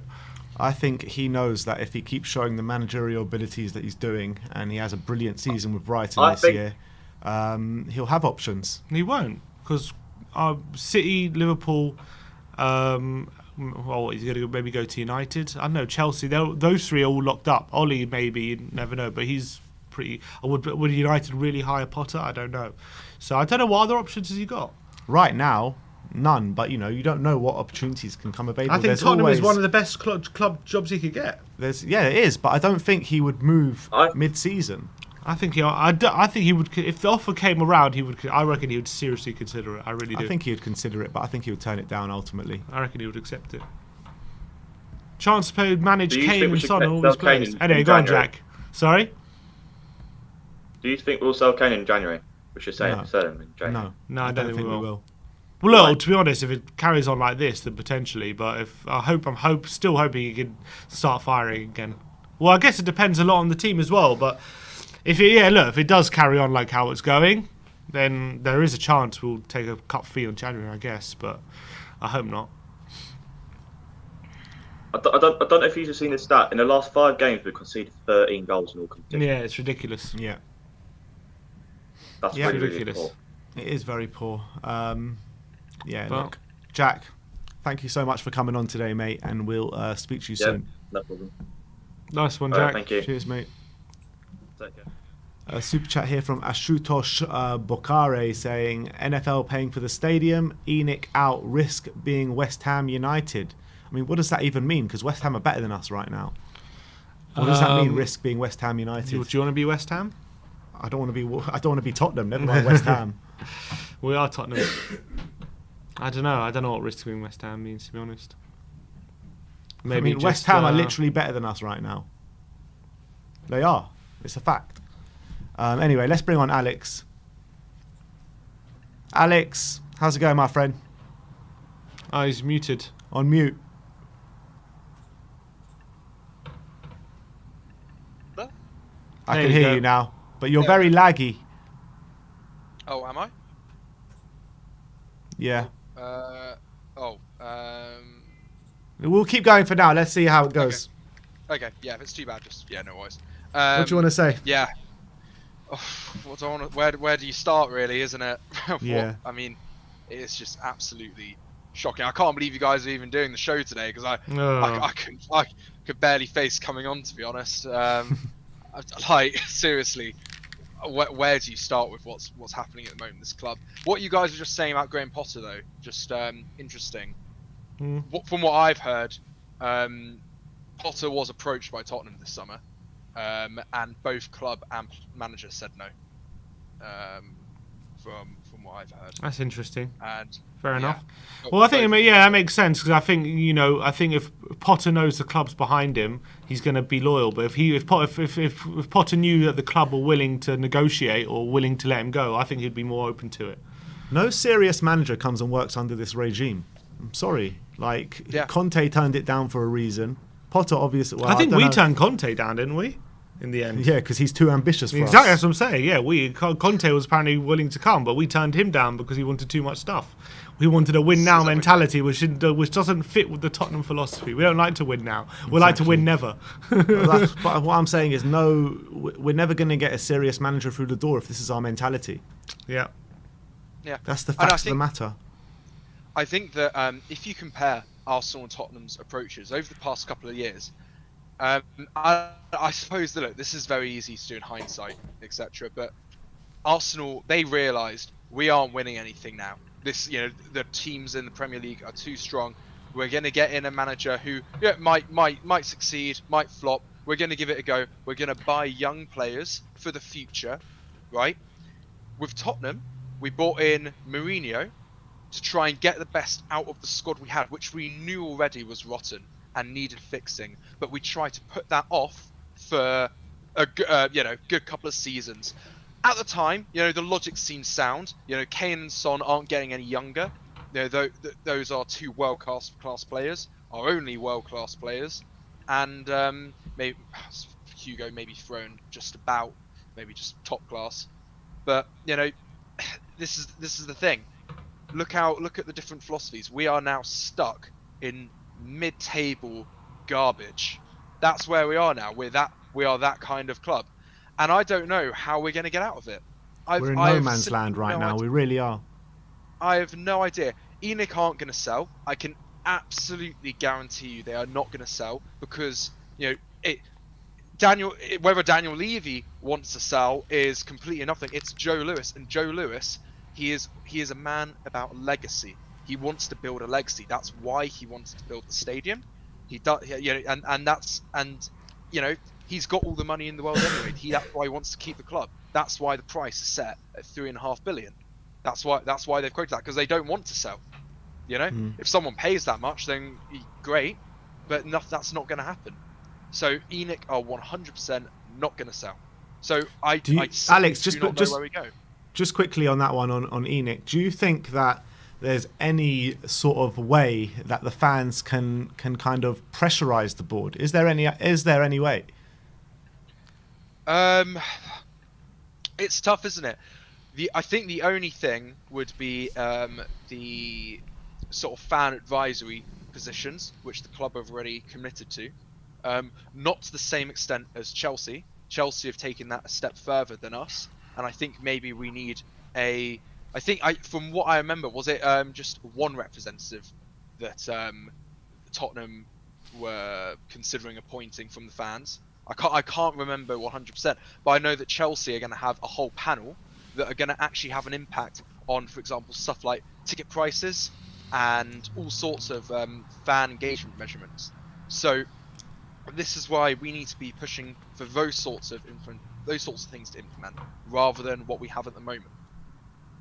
Mm-hmm. Yes, yeah, but in terms of where we go from a team point of view, like Nuno's lost now 3 games in a row, 3-0, 3-0, 3-1 after 3 wins, which were all 1-0s. What do you see in terms of how the team is structured, or what we should do with the players at our disposal to start getting better performances out of this team? Because at the moment, we're dropping like a rock. It's it's tough, isn't it? Because part of me was like, if we didn't score that goal yesterday, if Son didn't score, that would have been 3-0, 3-0, 3-0 in a row. And I'm sorry, but any top club, you're sacked on the spot for that, aren't you? In the Premier League, you're absolutely sacked on the spot for those kind of results. And it's that goal for me, just kind of like, that might have saved Nuno's job in a weird way, just because of how it looks, and how the game went in the second half. We could have got the penalty, and shots hit the crossbar, whatever. And I do think, I was saying, I was at halftime, I was Nuno out 100%. I was Were you there yesterday, Alex? No, I couldn't get a ticket, and thank God I wasn't. Yeah. Got lucky. Yeah, I was at home and that game just felt like you were Anthony Joshua, just like punch, punch, punch. One goal after another, wasn't it? That's how that for me felt 100 times worse than Bayern Munich second half. Yeah. and Yeah. less goals conceded as well. Like, that was just gutting, wasn't it? It really was. And the thing is that the question is, who do you there is no one to bring in. There was no one else to bring in as a manager at the moment. It will cost a lot. I know he's only on a 2-year contract, but still the value of that contract is still going to be quite high. It's going to cost a lot to sack him. And I can't think of any manager at the moment, and even a top one, who would even consider taking the job, let alone anyone available. How do you even convince them? This is the way it's going to play out. This is the way it's going to play out if we sack Nuno, right? We'll sack Nuno.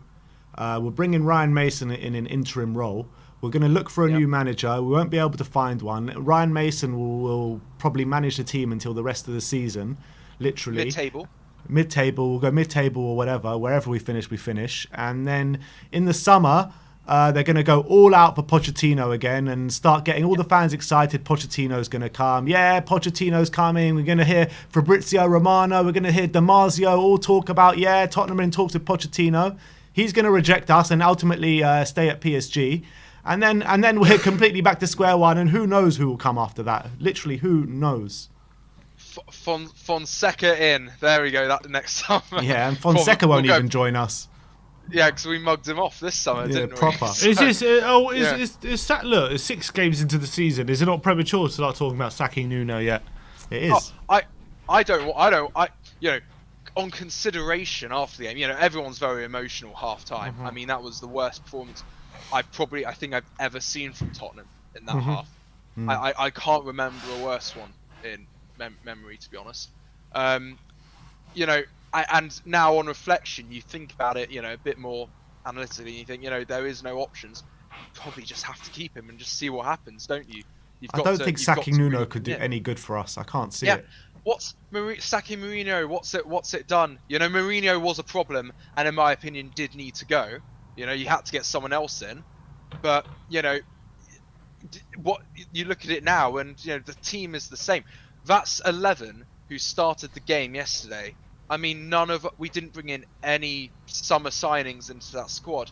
It was an old. Am I right in team. saying, apart from Reguilon, they were all there under Poch, weren't they? Oh no, and Højbjerg. Reguilon and Højbjerg, they're all there under Poch. Yeah, I think all there under Poch, and same team as Mourinho last year. And then shock horror, you bring in Skip at half time and actually shows a bit of bloody passion, doesn't he? Yeah. Oh, it's like, I was saying before the game, he was actually the most important player I would have played before Skip, actually. I think we were saying before the game, Skip is the one player that had to play. Literally, one of the first names on the team sheet for me would have been Skip. And I saw that squad, I was like, what the hell is he doing not playing him? Honestly.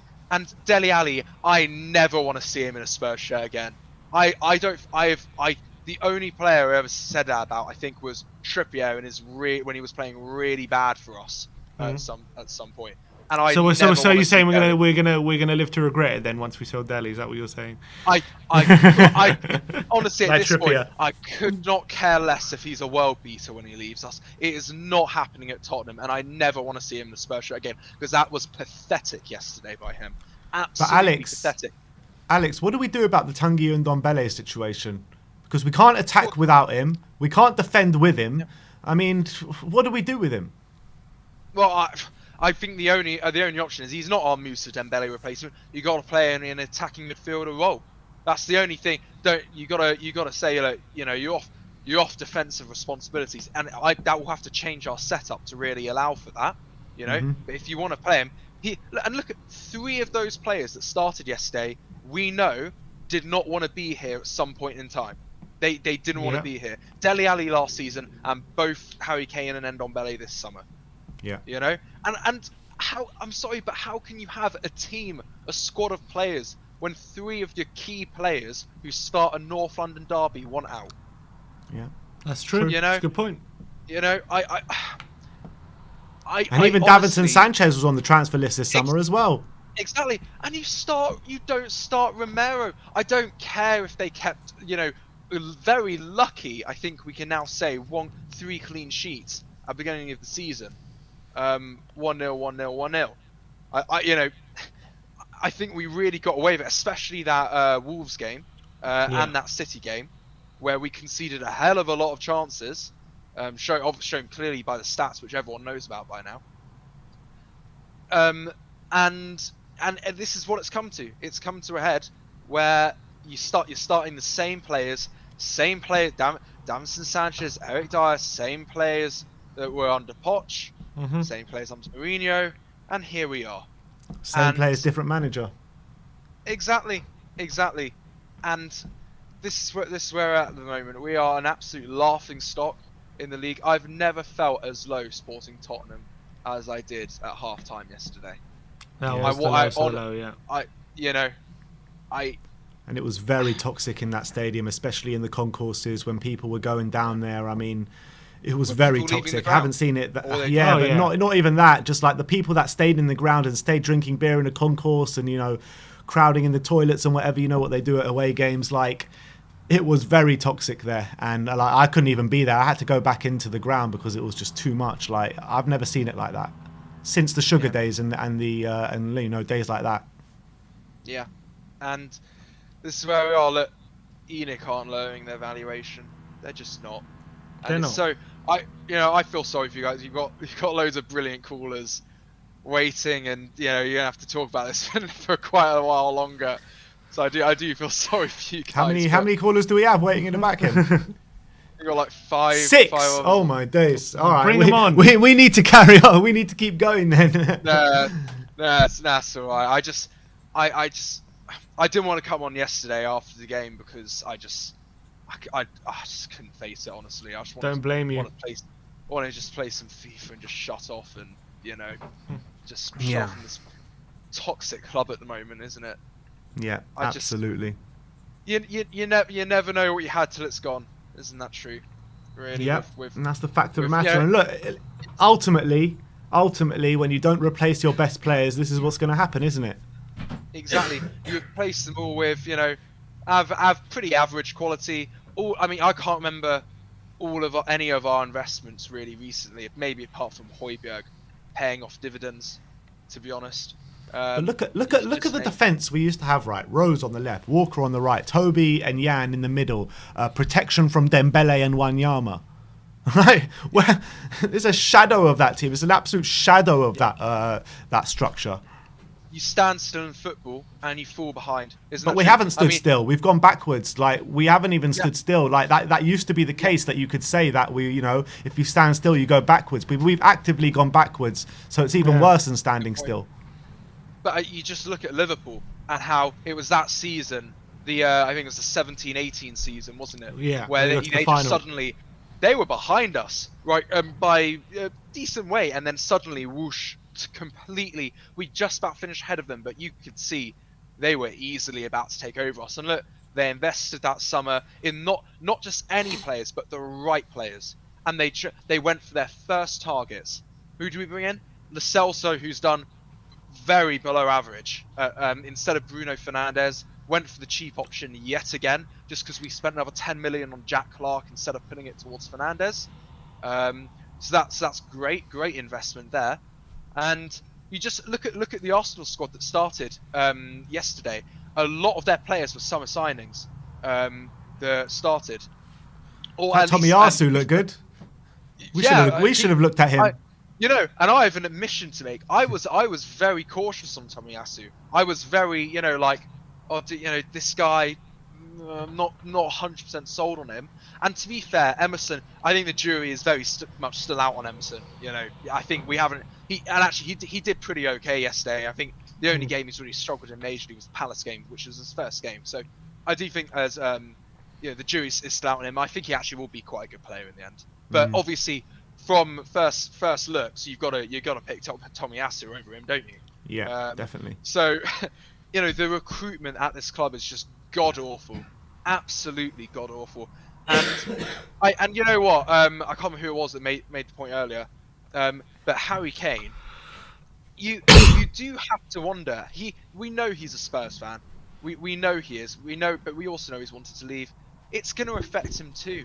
Just how low things have got for us.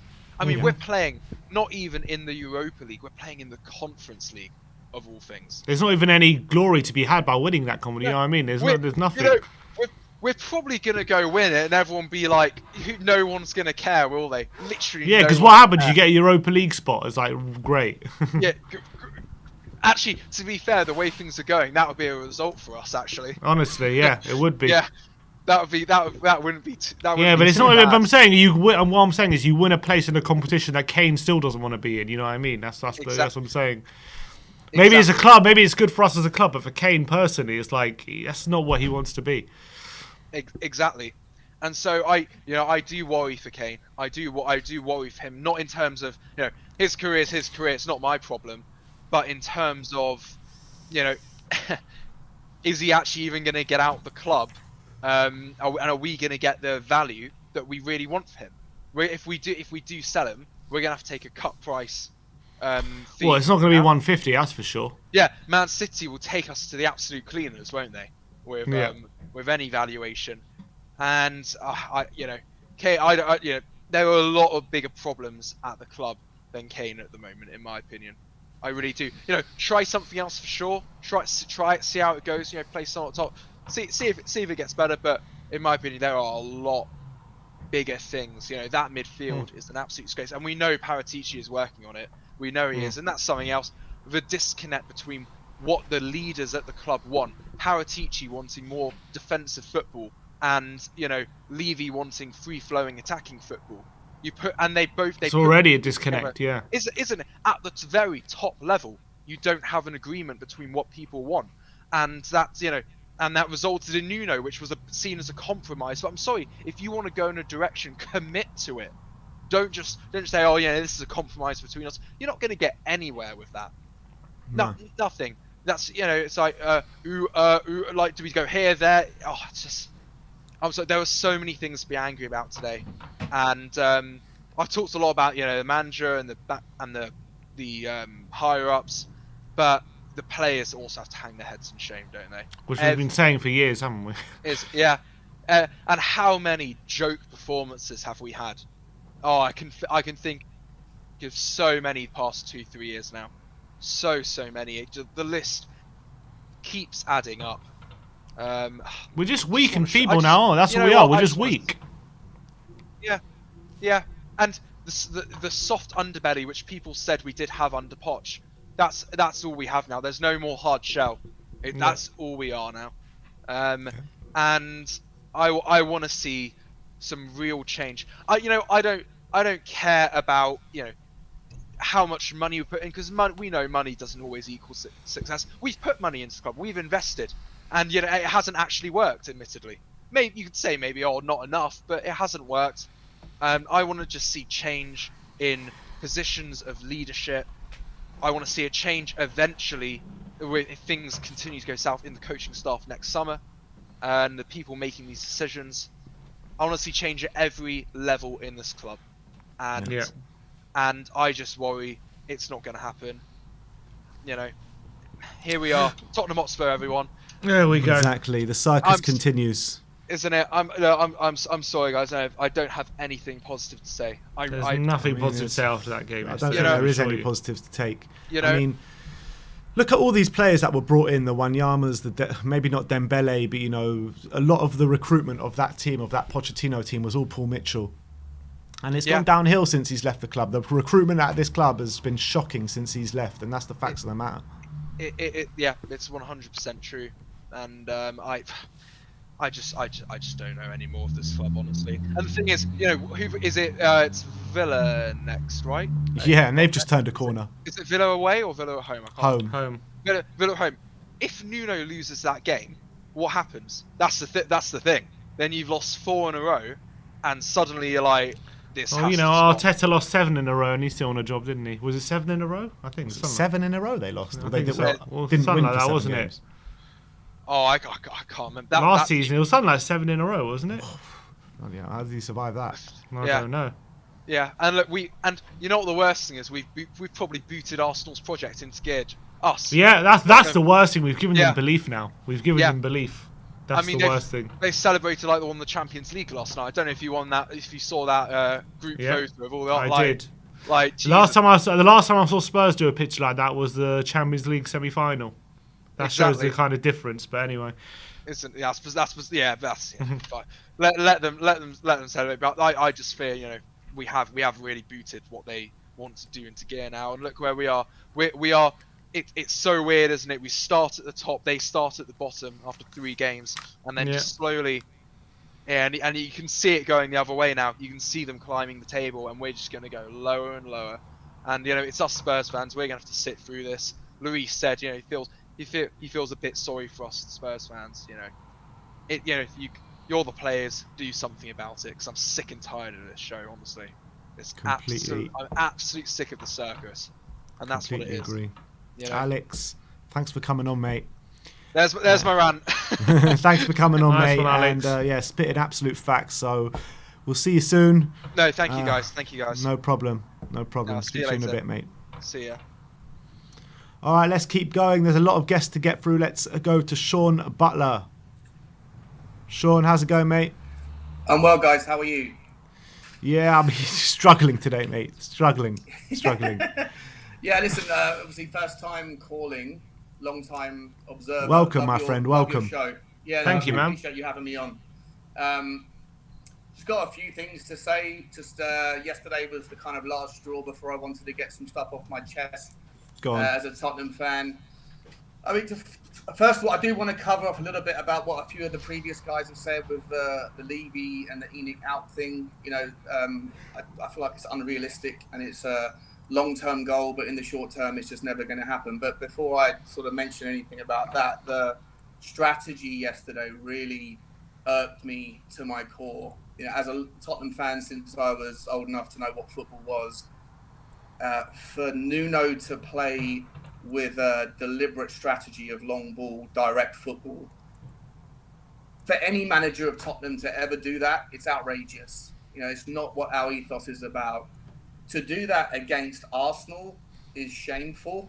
And then even in a world where you're going to allow that to happen, if you're going to do that crazy strategy, then why on earth would you play Ndombele in a midfield where his only positive attributes, in my opinion, are when he's on the ball? Off the ball, he's worse than useless. He's the slowest player on any pitch by, 2 or 3 times over. And if you're going to have Eric Dyer firing balls over his head, then the worst case scenario is it's going to get headed and they're going to counter attack, and Ndombele's useless in the defence. So, to play that in itself as a strategy is unforgivable. To do that with the strategic implementation of putting a player that's only good on the ball and then skip him over is madness. To also leave out a player like Oliver Skipp, who's Tottenham, through and through. He's the sort of person that understands what a Tottenham derby against Arsenal is like. And you could see within the first 5 minutes of him coming on at half-time, he put in 2 crunch tackles and, let his presence be felt. A lot of the players in the Tottenham team this season won't have played in a North London derby before, or very many of them, and won't really appreciate what it's like. I'm sorry, but the majority of those players were there under Pochettino, so they should all know what it's all about, the North London derby, and it's unforgivable for them not to, because, a lot of those Arsenal players, like Alex said before, it was their this is their first seasons at Arsenal, and they got what it meant straight away. Look at that Tomiyasu, best player on the pitch. Yeah. He was the best player on the pitch. He completely pocketed Son. It's about his 3rd game for Arsenal. And I'm not having... I don't mean to be rude, but I'm not having that as an excuse, because if you play for Tottenham Hotspur, and especially if you've played for Tottenham Hotspur for the amount of time that they have, you should know what this game means to the fans, and it should mean exactly the same to you by putting on that shirt. Oh, listen, I agree with you, Ben. I'm not defending it or excusing it. I just feel like if you played Skip, he would have been a better strategic. If you're going to do, I agree. No, I agree with you on that one. I completely agree. Okay, completely agree. The other thing I wanted to point out was in the first half, what I did notice, I know that you guys, in your analysis, you said Tanganga had a shocking game. I agree with you defensively. He was appalling. In the first half, in that 20-minute spell when we did have a little bit more of the ball, there was so many times when he was standing out on the right wing and had acres and acres of space. And I saw Ndombele have the ball and run towards him. He could have picked that. Like, there was maybe 7 or 8 times in a 10-minute spell where he was literally There was no one around him for 20 meters, and no one picked him out. I don't know why. I don't know if there's lack of faith in his crossing. Yeah, I was about to say, because he doesn't seem comfortable on the ball, though, does he? When he does have it. Well, but having said that, towards the end of the first half, or maybe I think it was the end of the first half, when he finally got the ball, he whipped in a cross that was vicious. Now there was no one in the centre to attack it. Dele Alli was probably 4 or 5 yards away from it, but yet it was such a ferocious cross that the Arsenal centre back boosted it over their own bar for a corner. And in the one instance when he got the ball, he got that cross in, and it was the one positive moment. For me, it just resonated that I don't understand why he doesn't get the ball, and when he does get it, it's a slow build-up play. Very frustrating. Tanganga for me is one of my favourite players for Tottenham. I love the aggression. I know he's got a lot to learn. I know he's not the finished article, but I do find him to be a breath of fresh air in an otherwise exhausting team. Would you move him more centrally into a centre-back role? Well, funny you say that, I actually think his best position might eventually be more in a DMC role. I don't necessarily I think he could be someone, I love his aggression. I could see him in a Roy Keane role. And I'm not sure, how you guys feel about that, but I actually think his aggression, his passion, his pace, and his tenacity, if he can become a little bit more comfortable on the ball, I think that's the thing. That's my biggest thing worry for me, because I don't think he's good enough on the ball to play that role. It's like when Eric Dyer used to play there. I always thought he gave blood and guts and passion, but he's just what stopped him being a really good central midfielder was how many times he used to get caught on the ball. His lack of awareness all the time, and that's why he got forced to move back into a centre back position, because he gets more time on the ball in a centre back position than he did in centre mid. And if you give Tanganga less time on the ball, I don't know if he would thrive under those conditions. Well, it's like I say, it's an open question. I'm not suggesting I've made my mind up on it. I think he's for me, he's someone that excites me a little bit when I see him. I love his passion. Obviously he got ahead of him when he played at Crystal Palace, but generally speaking, he's someone that I think is a bright spark this season, and someone that I look for more from. Whether or not you're right, who knows whether he can develop into a better player. But he's still young, so he's got time. One thing I would love to get off my chest, guys, if you don't mind, is go for it. I don't often hear enough adulation for Lucas Moura, not from you guys, just generally in the press, whatever. I think that the solution to some of our problems might be to permanently move Lucas Moura into the 10 spot. I actually feel like everything that we love about Ndombele, the fact that he's so good on the ball, the fact that and everything we recognise about his weaknesses, the fact that he's not very fast, he's maybe positionally not so astute, and defensively obviously he's poor. If you pull Lucas Moura and put him into that role in the 10 on the ball, I think he's arguably just as good, if not better, than Ndombele at the moment. And if you then have the space to then play Sonny on one wing, Brian Hill on the other, they can swap interchangeably and then have Harry Kane up front. Dele Alli doesn't belong in the team at the moment, or hasn't really belonged in it for a long time. But Lucas Moura last season came into his own when he was played in the central position. When he's outright, he has the ability to go missing. But I feel like if you put him in the centre, he's like I say, above Tanganga, he's the only person that you can sit and watch right now and think, that he can change a game for us when we're playing poorly. Yeah, what are your thoughts? You can see that he puts blood, sweat and tears into Tottenham Hotspur. He plays for the shirt every time he plays Lucas Moura, so I'll definitely give you that one. And I think there's definitely something to what you're saying, for sure, because I think last season, when you look at Lucas Moura's best displays, I think they all came in a number 10. And I think that I would like to see him play there a bit more often. I do, because I do think that's his strongest position. I like Lucas Moura. I like him in that position. But I think in certain games it'll work brilliantly. I think like games like when there's a lot more space to run into and things like that, I think it could work really well. But when, I don't know, I feel like in that position, he has a lot of guile, but does he have, that eye for a quick pass, a quick through ball, a shot on goal regularly enough for me? For I still believe if we put him in that position, like we're going to come up with still a lot of problems of breaking teams down, I feel. And Yeah. that's true. Our best period did come in that, and I think we should be using him a lot more than we do in that position. We don't use him enough, but I don't think putting him in the 10 yesterday would have solved our problems. Well, I think one of the things that may have solved our problems yesterday was playing Brian Hill from the start. I don't know if you've noticed, but his slide tackles, even when he loses the ball, his slide tackles, he's got like a 7, 8, 9 out of 10 record of winning the ball back with slide tackles. I don't think you could offer that same ratio to anyone in our defence or in our DMC roles. He's got such a level of hunger about him. I know he's trying to prove his worth. I don't understand for the life of me why he wasn't starting yesterday. But every time he comes, he's getting more and more comfortable. In the first games, I think we saw him in Europe away in Portugal. He wasn't particularly effective. But since then, his cameos have been brilliant, phenomenal. And I just, for the life of me, as an attacker, he won the ball back through a slide tackle yesterday and then put the ball back through that led to the goal. But even his off the ball work is better than any of the other guys in the front four. And he's the only thing that, for me, you saying positive, look for positives from yesterday. I think he's one of them. I don't know why he wasn't starting. I don't know if his fitness isn't there yet. I don't know why Nuno's not comfortable, because whenever he's played, he's always been in the top 2 or 3 in the Tottenham ratings, in my opinion. Fair point. I agree with that. I completely agree with that. But you were just before we let you go, you were going to touch on some ENIC protest. So I work in finance and I work in the property end of finance. And just for what it's worth, ENIC are basically a property company now, right? They own 90% of the apartments that are around the Tottenham end of town. It's difficult enough to sell a football club if you're just a football club and that's it. You look at Mike Ashley at Newcastle, who I've met several times.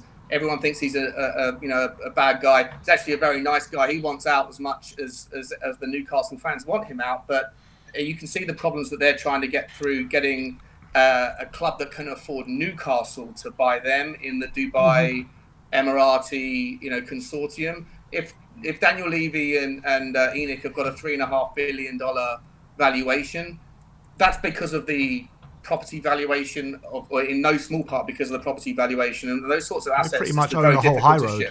You do, exactly right. And so if you could find a buyer that can pay $3.5 billion, the 99% chance is going to be someone from the Middle East. And if that is something that has any interest, then they're going to face the same struggles that Mike Ashley and Newcastle are facing. It just doesn't happen overnight. So as much as I agree that we all want Daniel Levy and ENIC to move on, it's unrealistic. And even if you have 100 people, I know that Brian, your first speaker, whether it's 100 people that turn up or 1,000 people that turn up, it's important that we show our distaste for what's happening.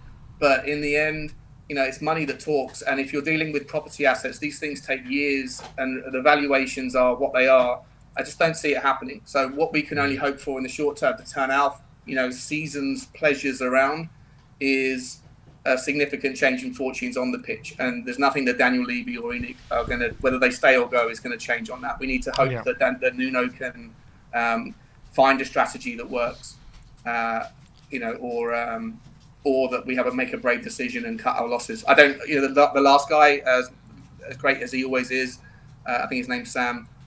The guy before that who said that he would rather have the part-time manager. My mind's gone blank. Ryan Mason, Jack. Ryan Mason, Jack, yeah. If Jack said that Ryan Mason would be a better option, for me, like that's insanity. But it's insanity to me as well. But if we sack Nuno, that's the way we're going. Well, so I mean, would you rather have someone like I don't know?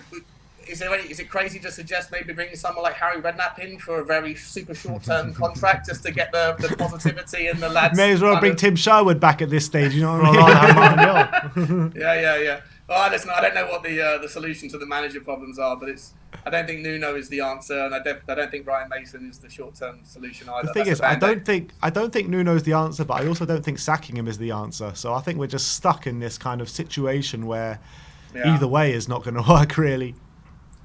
Yeah, I mean, do you see him change? I mean, I get super worried about his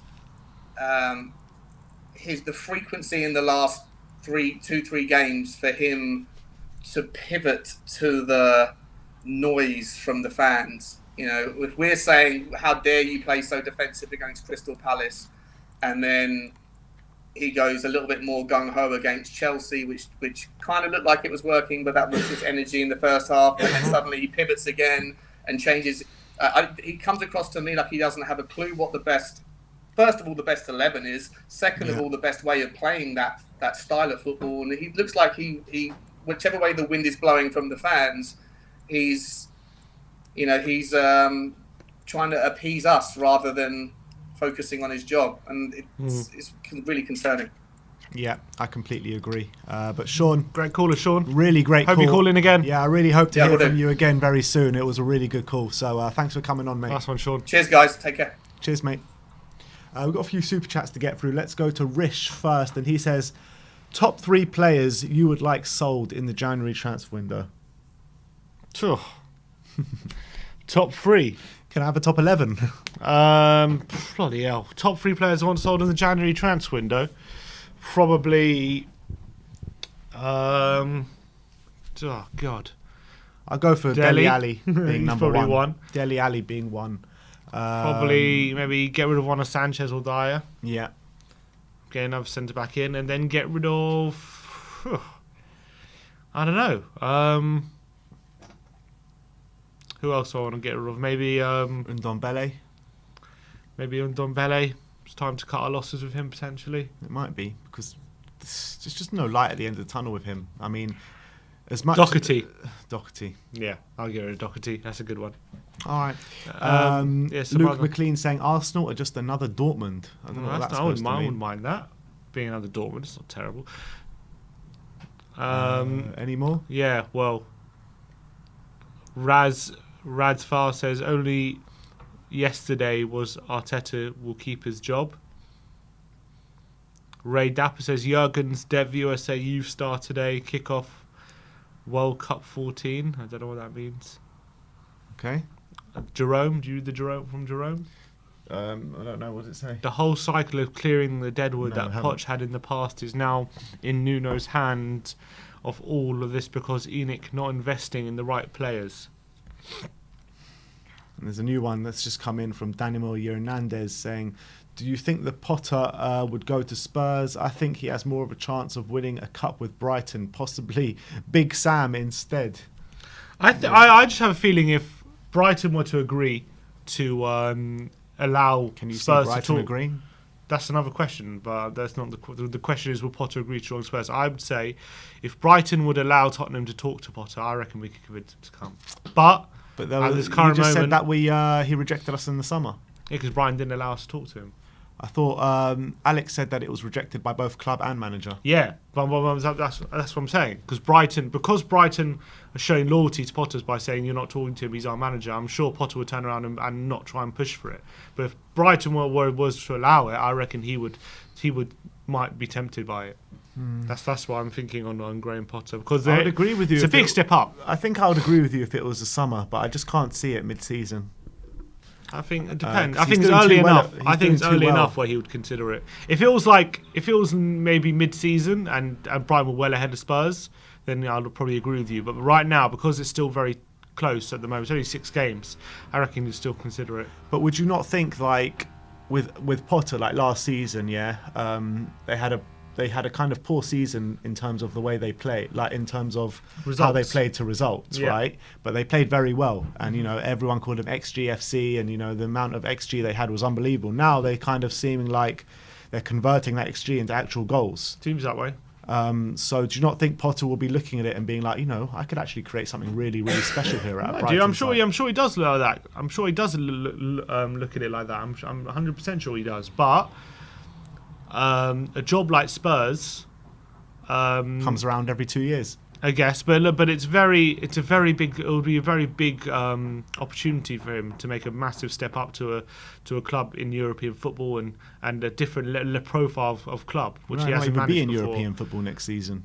I'm saying, but this is now, this season. Yeah. We are in European football. Conference and we League, want yeah. to chat, and he wants to chat, and he'd probably want to challenge. Like, it'll take a big effort for Brighton to get in the Conference League. Spurs, even doing badly, get in the Conference League. That's different. So I think I reckon he would see it as a big opportunity But right now. at the rate we're slipping in, we might not even get Conference League for next season. I mean, Are you asking now, or are we asking because that's different? yeah, I mean, it's for now, for next season as well. I mean, it's not just a short-term thing; it's a long-term project. Yeah, but isn't I'm it? sure he would back himself to turn it around at Spurs. He would back himself. And also, can you get my camera up? Look at this from on my camera. Can you see it on screen? Maybe. Probably not. No, it's probably too small. The average position. If you look at that, the average position from yesterday, Højbjerg, there's no one near him. He's just there in the middle. No, look at Arsenal. They got a lot of very compact. Spurs, and look at Ndombele. Ndombele's average position was higher than Kane. Exactly. Look at this. If I can show, maybe I can zoom in. Is that Ndombele just behind Son? Look at that. Sorry, let me move. There we go. Ndombele's there behind Son, higher than he's where I got my point. There you go. He's there. Ndombele's higher than Kane. He's absolutely nowhere. He's in Son's position. Højbjerg, there's no one near him. Yeah. The fullbacks are actually quite far up, but that led to a lot of space in behind. So that's what I'm saying. Positionally, that's where Højbjerg should be. You know what I mean? He should be protecting that back four, but he needs help. People near him. He needs help off Ali and people near Ndombele. him. There's no one near him. It's ridiculous. It's ridiculous. Well, Ndombele, can't even see him. As anonymous on the. That's what I kept saying. Hiding. Average position. These players were hiding. They absolutely were hiding. hiding. They absolutely were hiding. All right, you take the next call because I need to die myself. Die yourself. I hope you get to make it to a toilet. Bloody hell. All right, let's get Tony on. Hey Tony, how you doing? Yeah, not bad. How you doing? Can you hear me all right? Yeah, we can hear you. All good. You're one of the few people who actually start opening their mouths and I can actually hear them first time round, so it's all right. Look, yesterday... my last time on was after the cup final. And after the cup final, we were at the game, so I don't think we were actually taking callers. I think it was the day after, maybe. Or... Oh, the day after the cup final. Okay, fair enough. That definitely was us, but it's all gone to shit since then, hasn't it? Especially yesterday. No, I was just to speak. I don't know if you remember, I was speaking about the midfield. I see the midfield as like our biggest problem.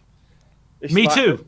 It's the link from obviously the defence to the attack, and that's why we're playing long balls. Because I don't think that the midfield show for the ball enough. I don't think a lot of our midfielders are comfortable enough on the ball.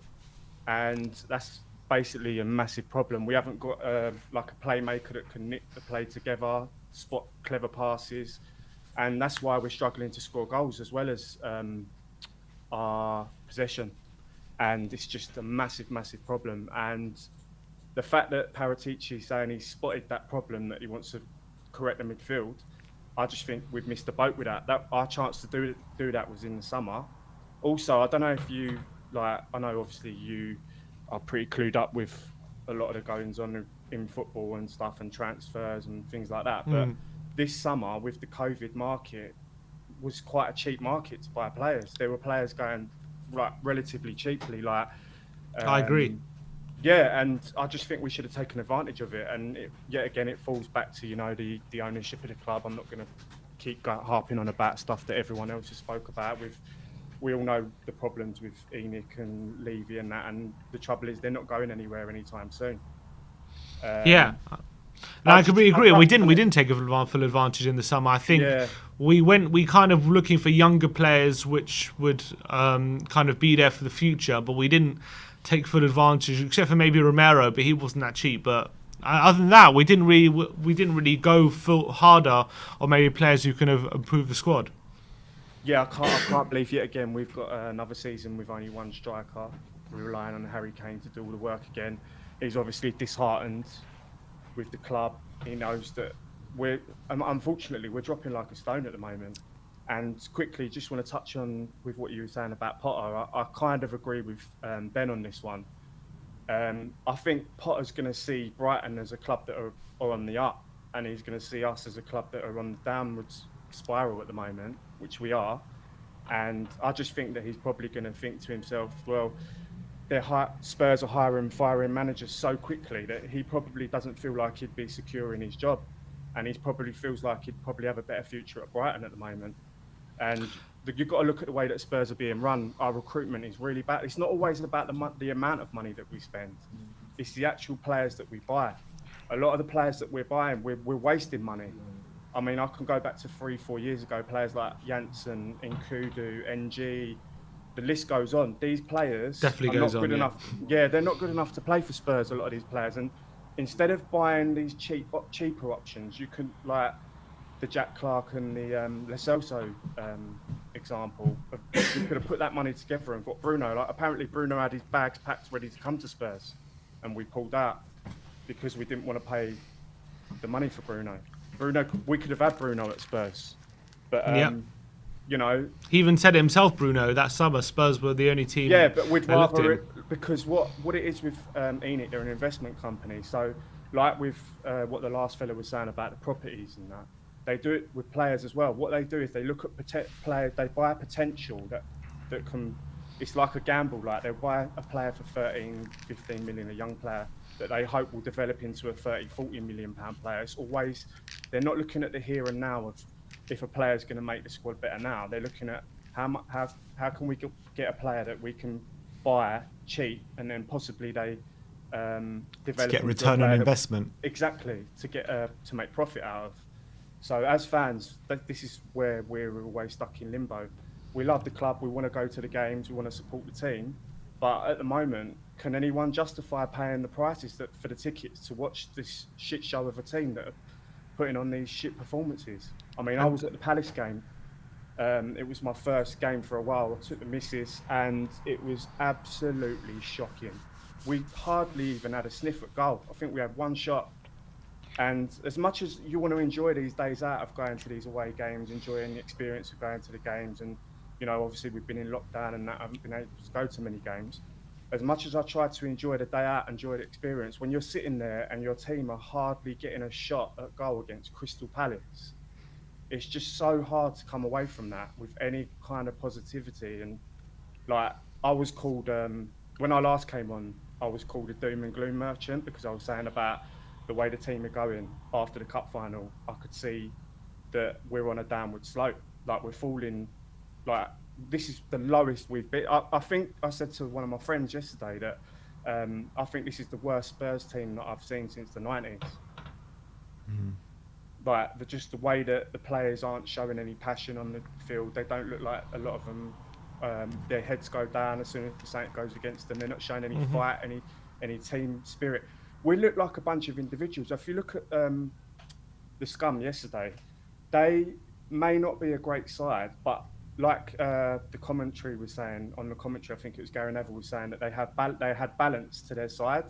And we don't seem to have that balance. We don't seem to work as a team. We don't seem to pull together, and you don't see people on the pitch talking and saying like, "Oh, you should be there. You should be marking this player." Or no leadership at all. No, there's nothing, and that's the thing. Like, this is where people are getting it mistaken with where we're going at the moment. Like, people are saying, "Oh, it's the manager this, the manager that." We could have any manager in the world come into Spurs at the moment, but if these players aren't going to pull together and play as a team and work together as a team, we're just going to carry on sliding down. Now, I'm not saying we're going to get relegated or anything like that, but not yet anyway. There's a strong chance, but there is no club's too big to obviously.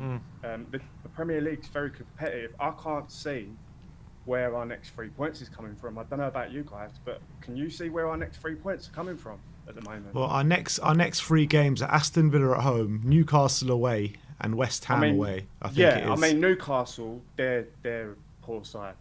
But yeah, but you know, if we do go out and lose Aston Villa and Newcastle, like where do we go from there? We still have to play well against these sides because they're still fighting for every point as well. That's what I'm saying. You can play against a poor side, but you still need to be a good side to take advantage of that. Otherwise, it's just two poor sides playing against each other.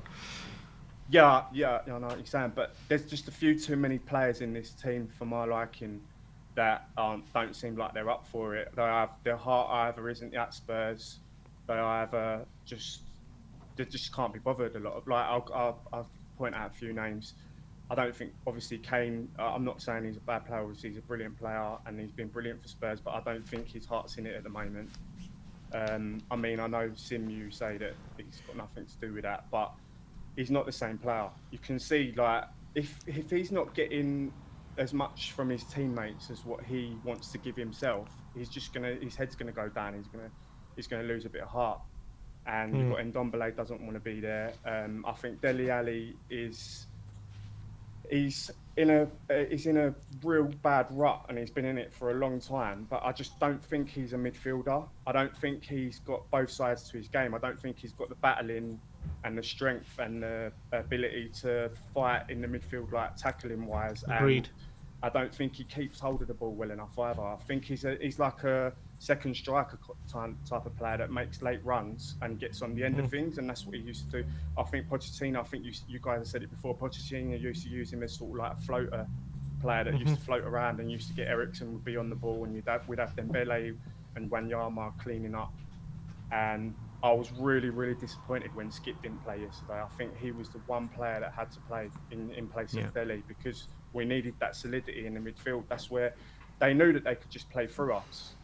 We had no strength and solidity in the midfield. And the reason why, I mean, everyone's saying, oh, Nuno playing long ball. I don't think Mourinho wanted to play the way he did. I don't think Nuno wanted to play the way he did. But like I said, when I was on before, after the cup final, we just don't seem to have midfielders that are comfortable on the ball, that can keep the ball. And I don't think when if they're not showing for the ball as well, and we've got Dyer and Sanchez that aren't the greatest, with all due respect, on the ball centre backs, they panic a bit. And then if they don't see the midfield or in space, or they can't accept the ball, turn and things like that, they're going to hit it long. They're just going to hit and hope. I'll punt it up to Kane, he can hold on to it. Then he's up there on his own, struggling against two strong centre backs. Because as much as I hate to say it, they looked quite good yesterday. The scum, the centre backs looked quite strong. They've got two good full backs. The midfield looked alright, and then they were just playing for us. It was just horrible to watch. Really, really bad to watch. It was like a bloody nightmare, that first half. I'm It was so literally glad a nightmare. Because I was sort of hoping that I was going to get offered a ticket, but from a family member. But I'm so glad that I never went now, because the Crystal Palace was bad enough. Yeah. Being at the Palace game, it was just terrible to watch. And just quickly, I know you've got people waiting. Just want to touch on ENIC. I don't think they're going anywhere. And the 3.5 billion price that they've put on the club is an indication that that's to put people off, that they don't want to. They're not interested in selling, because it's a big. It's just like a big it's an investment. And when fans are going and buying merchandise, buying tickets, and if the stadium's always full or nearly full to capacity, they've got no reason to go anywhere. I think you guys might have touched on it last week, or maybe another podcast might have touched on it last week, that whilst we're floating around the sort of middle of the table, or maybe just below the Champions League positions, and the fans are still turning up every week and they're still making their money, they haven't really got no reason to pump big investments into the club, because they've got obviously the boxing and the NFL and stuff and the concerts. Yeah, we said that. We spoke about that. They have all these events, and it's probably not even worth it for them to pump money into the club to get Champions League. They don't even need the Champions League money or the European money. And I mean, you guys, I respect you guys for going to try and do the protests and stuff like that. I completely agree with it. But like I said, after the cup final, because I was really angry that week as well that we sacked a manager 5 days before a cup final. As much as everyone wanted him out and stuff, we're not really any better off now. Worse off. It was just ridiculous not to keep a manager there that already had plans that might have been planning for that cup final. That was only 1-0 to Man City. If we would have had the same manager that had already got the plans and tactics in place for that cup final, we might have been able to scrape that 1-0. Like we beat Man City 1-0 a few times. We've beat Man City recently. We could have had a trophy in the bag right now. And it just comes down to the people at the top not caring about the football side of things. All they care about is the money, the revenue. And like I was just about to say, and I said it after the cup final, the only way that any change can be brought about at Spurs is if the fans vote with their feet. I mean, if you don't want to give up your season ticket, fair enough, but just don't go, because the football on the show at the moment is absolutely terrible. And if anyone wants any change, don't spend money there. Don't go to the games, and once they start seeing that the fans aren't happy, then they'll have to do something. They'll have to. I mean, they always wait until we're either like at the bottom of the table or near the bottom before they put any money in their pocket and invest in the team. But only when it's really worth it. I completely agree with your point. When we're floating, there's no incentive for them to pump money into the team, because for the amount of money it's going to take them to spend to get Champions League football, you probably get more return to not spend any money and then maybe get Europa League. That's probably you get more money that way. Start seeing empty stadiums and people spending less money at the club, like that they might start thinking, hang on, we've got a bit of a problem here. The fans ain't happy. Like, we need to start doing something. They might do something, as much as it might not propel us up to the levels of City or Chelsea or whatever. At least we won't be floating around in mid-table, because when I look at other teams and other squads, I get a bit jealous, because I think they've got players that we should have been signing. Like Leicester have improved, Everton are better off. Villa.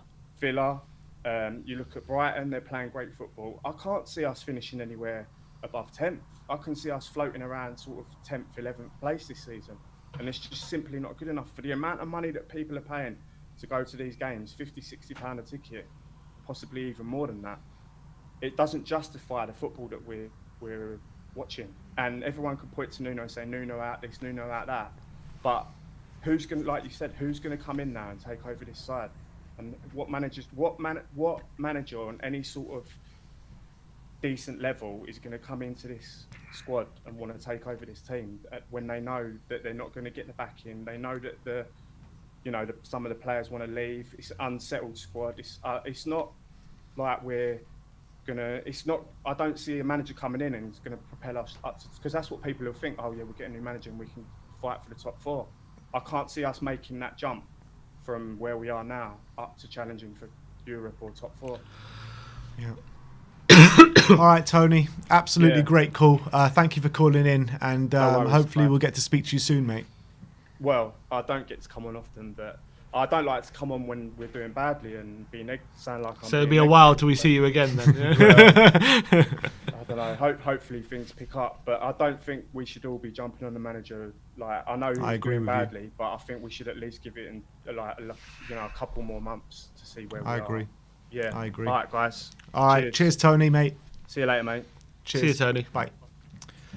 Super chat here from Adrian Brown saying, we had the chance to buy Tommy Arsu but passed for Royale, who has yet to prove himself. Was it a big mistake? I mean, you can't say it's a mistake after 2 games. Let's be honest. It's been a couple of games. At the moment, look, Tommy Arsu's looking great. Emerson still yet to show his best. So obviously at the moment, if you take it right now, it looks like Arsenal got the better deal. But look, we don't know, do we? Until it's only 6 games in, so you can't make full judgments just yet. Exactly. And people forget that some fans wanted Heung-min Son sold after his first season. I remember that. Yeah. So Kareem, let's get Kareem on.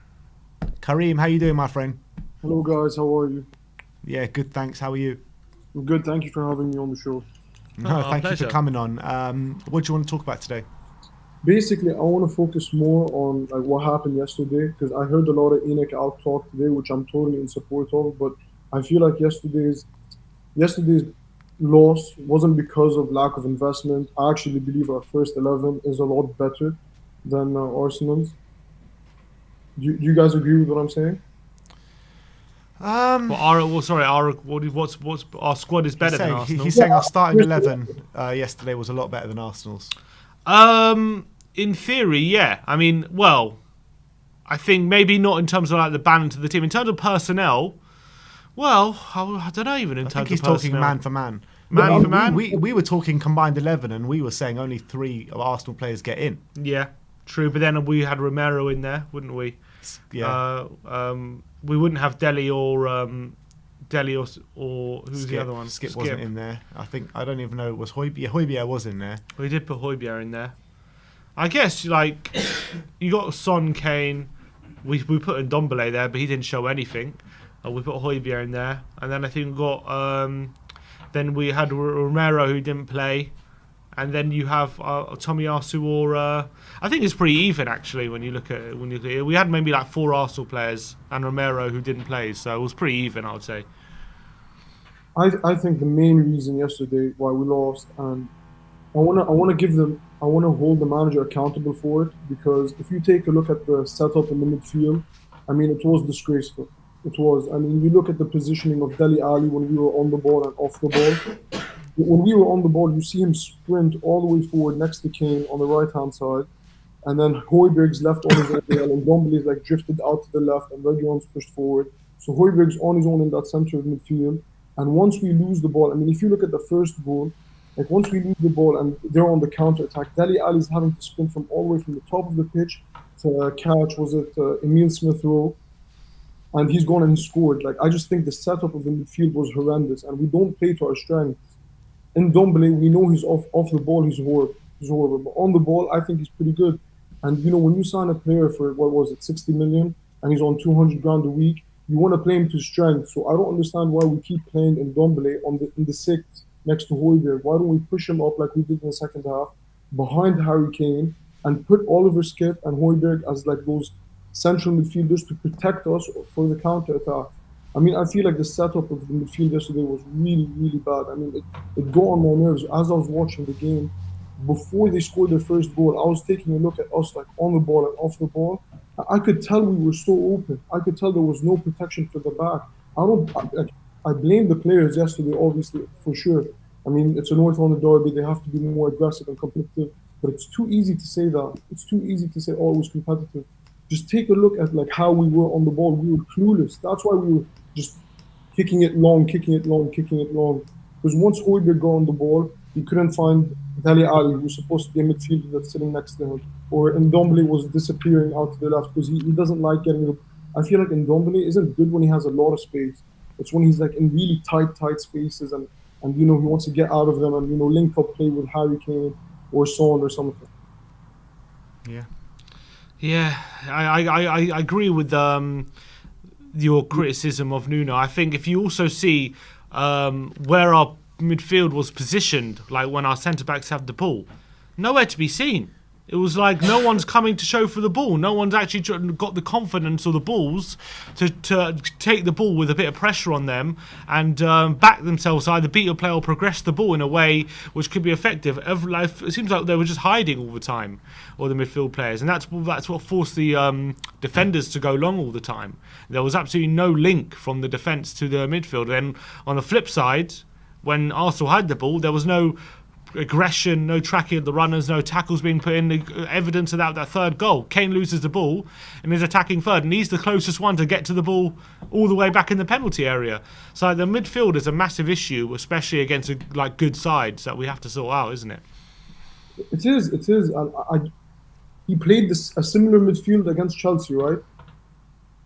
And it worked. It worked the first half, but as soon as Chelsea realized, okay, we're not losing. I mean, we're losing the ball in the midfield. We don't have enough control. They changed it. They brought Kante on and they took off Havertz. They got control of that midfield. And then what was Nuno's response? Nothing. Tuchel made a change. Nuno sat there. He's like, okay, continue. And we got dominated the second half. And then he thinks, oh, that first half was something to build upon. And he goes again with Arsenal, same midfield, same everything, and we get battered in the first half. I mean, you saw in the second half, the change. The change was huge. Bringing Skip on just next to Højbjerg and letting Ndombele in that free role in the midfield was much better. Like, there was more balance in the team. When we go forward, there's still somebody protecting the back. That's basically why I think Nuno has... This is why my concern for Nuno is. I mean, yesterday I was Nuno out. It could be emotion. And I don't know if I'm still Nuno out today, but if he's not realizing this is why didn't he change it after the first goal, the second goal? He waited till halftime. I mean, it could have got really ugly. And, you know, a part of me was like, okay, if this ends 5-0, 6-0, is he going to get sacked? Yeah, I don't know.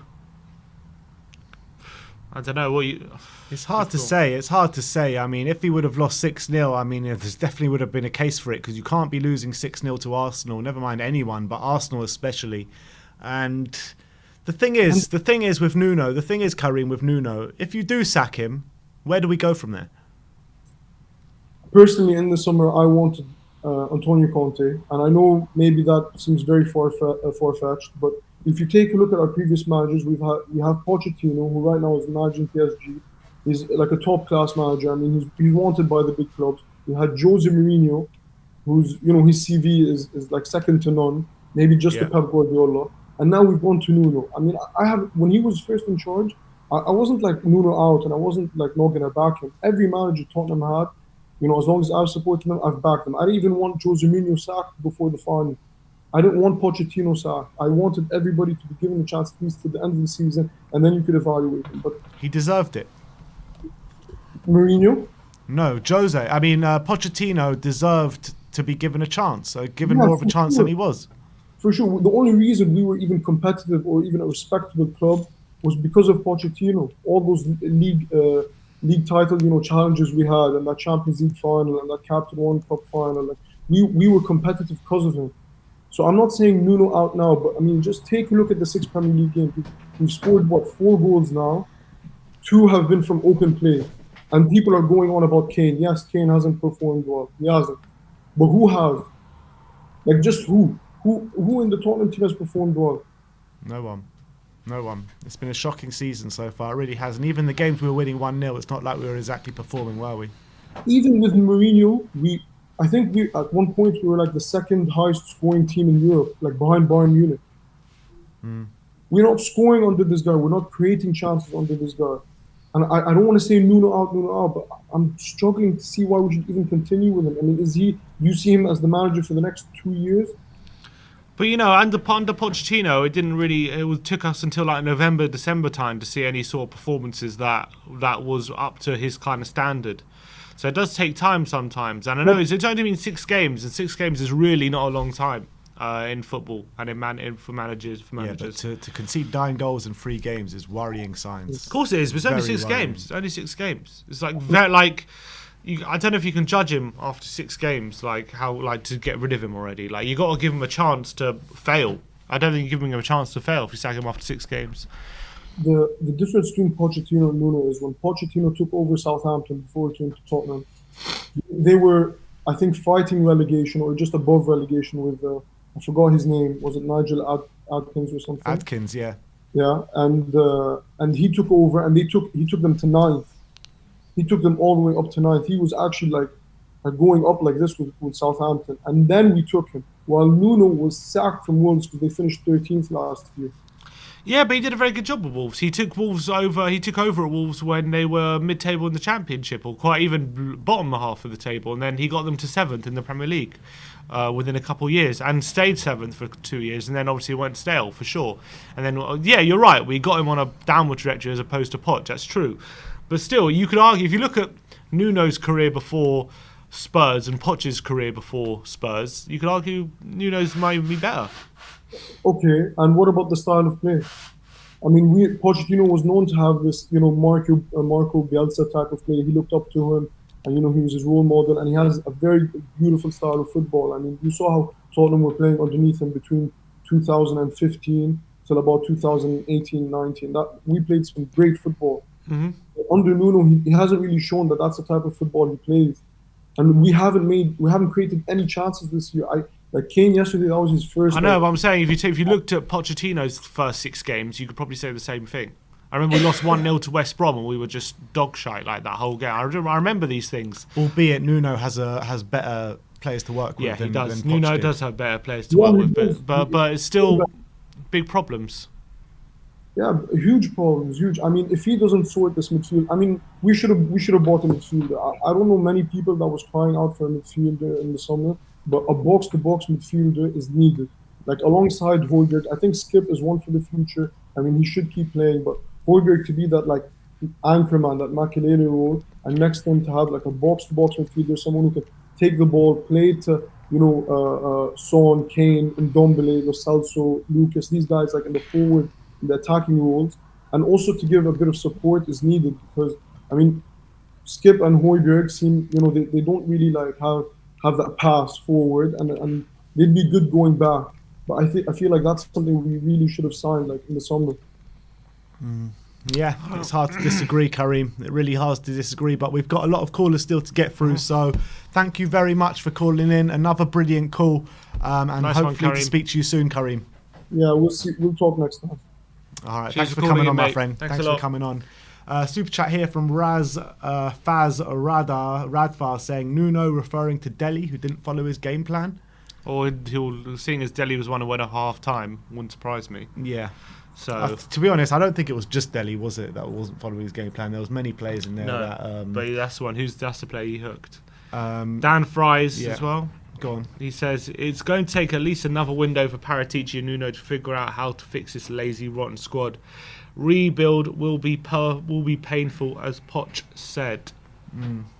Yeah, and it is very painful right now. You know what? If you think about it, the reality is, it's exactly what Mourinho was complaining about. Yeah, Everything that's happening now. Of course it was. Exactly what Mourinho was complaining. Everyone who thought, everyone who said, Mourinho, is stifling these players or anything like that, he kept complaining about these things that are happening now. He constantly was complaining about these things. People not being professional enough. Completely agree. Players not sticking to his plan. Him wanting to do all these more high pressing, but them not running and all that kind of stuff. The thing is with Jose, right? I think when he left Man United, he had all those run-ins with all these players, and maybe not run-ins with players, but all these things that he was saying in the press about his Man United squad. It turns out that he was spot on about pretty much everything he was talking about that Man United squad. And it turns out he's pretty much spot on that everything he was talking about in the Tottenham squad as well. But it's all about the way he handles situations. And he doesn't handle situations great, in my opinion, and that's what's held him back as being another manager in the Premier League. Potentially, but yeah, probably right. Let's move on to the Jorical. Let's see what he can come on, Jory. assess with us today. Jory, great to see you once again. Shame it's not under better circumstances, but the last time we were talking, you thought Spurs were maybe turning a corner with that first half against Chelsea. You saw a bit of light at the end of the tunnel. Has that tunnel been completely closed now for you again? Caved in, I think. Yeah, completely collapsed maybe.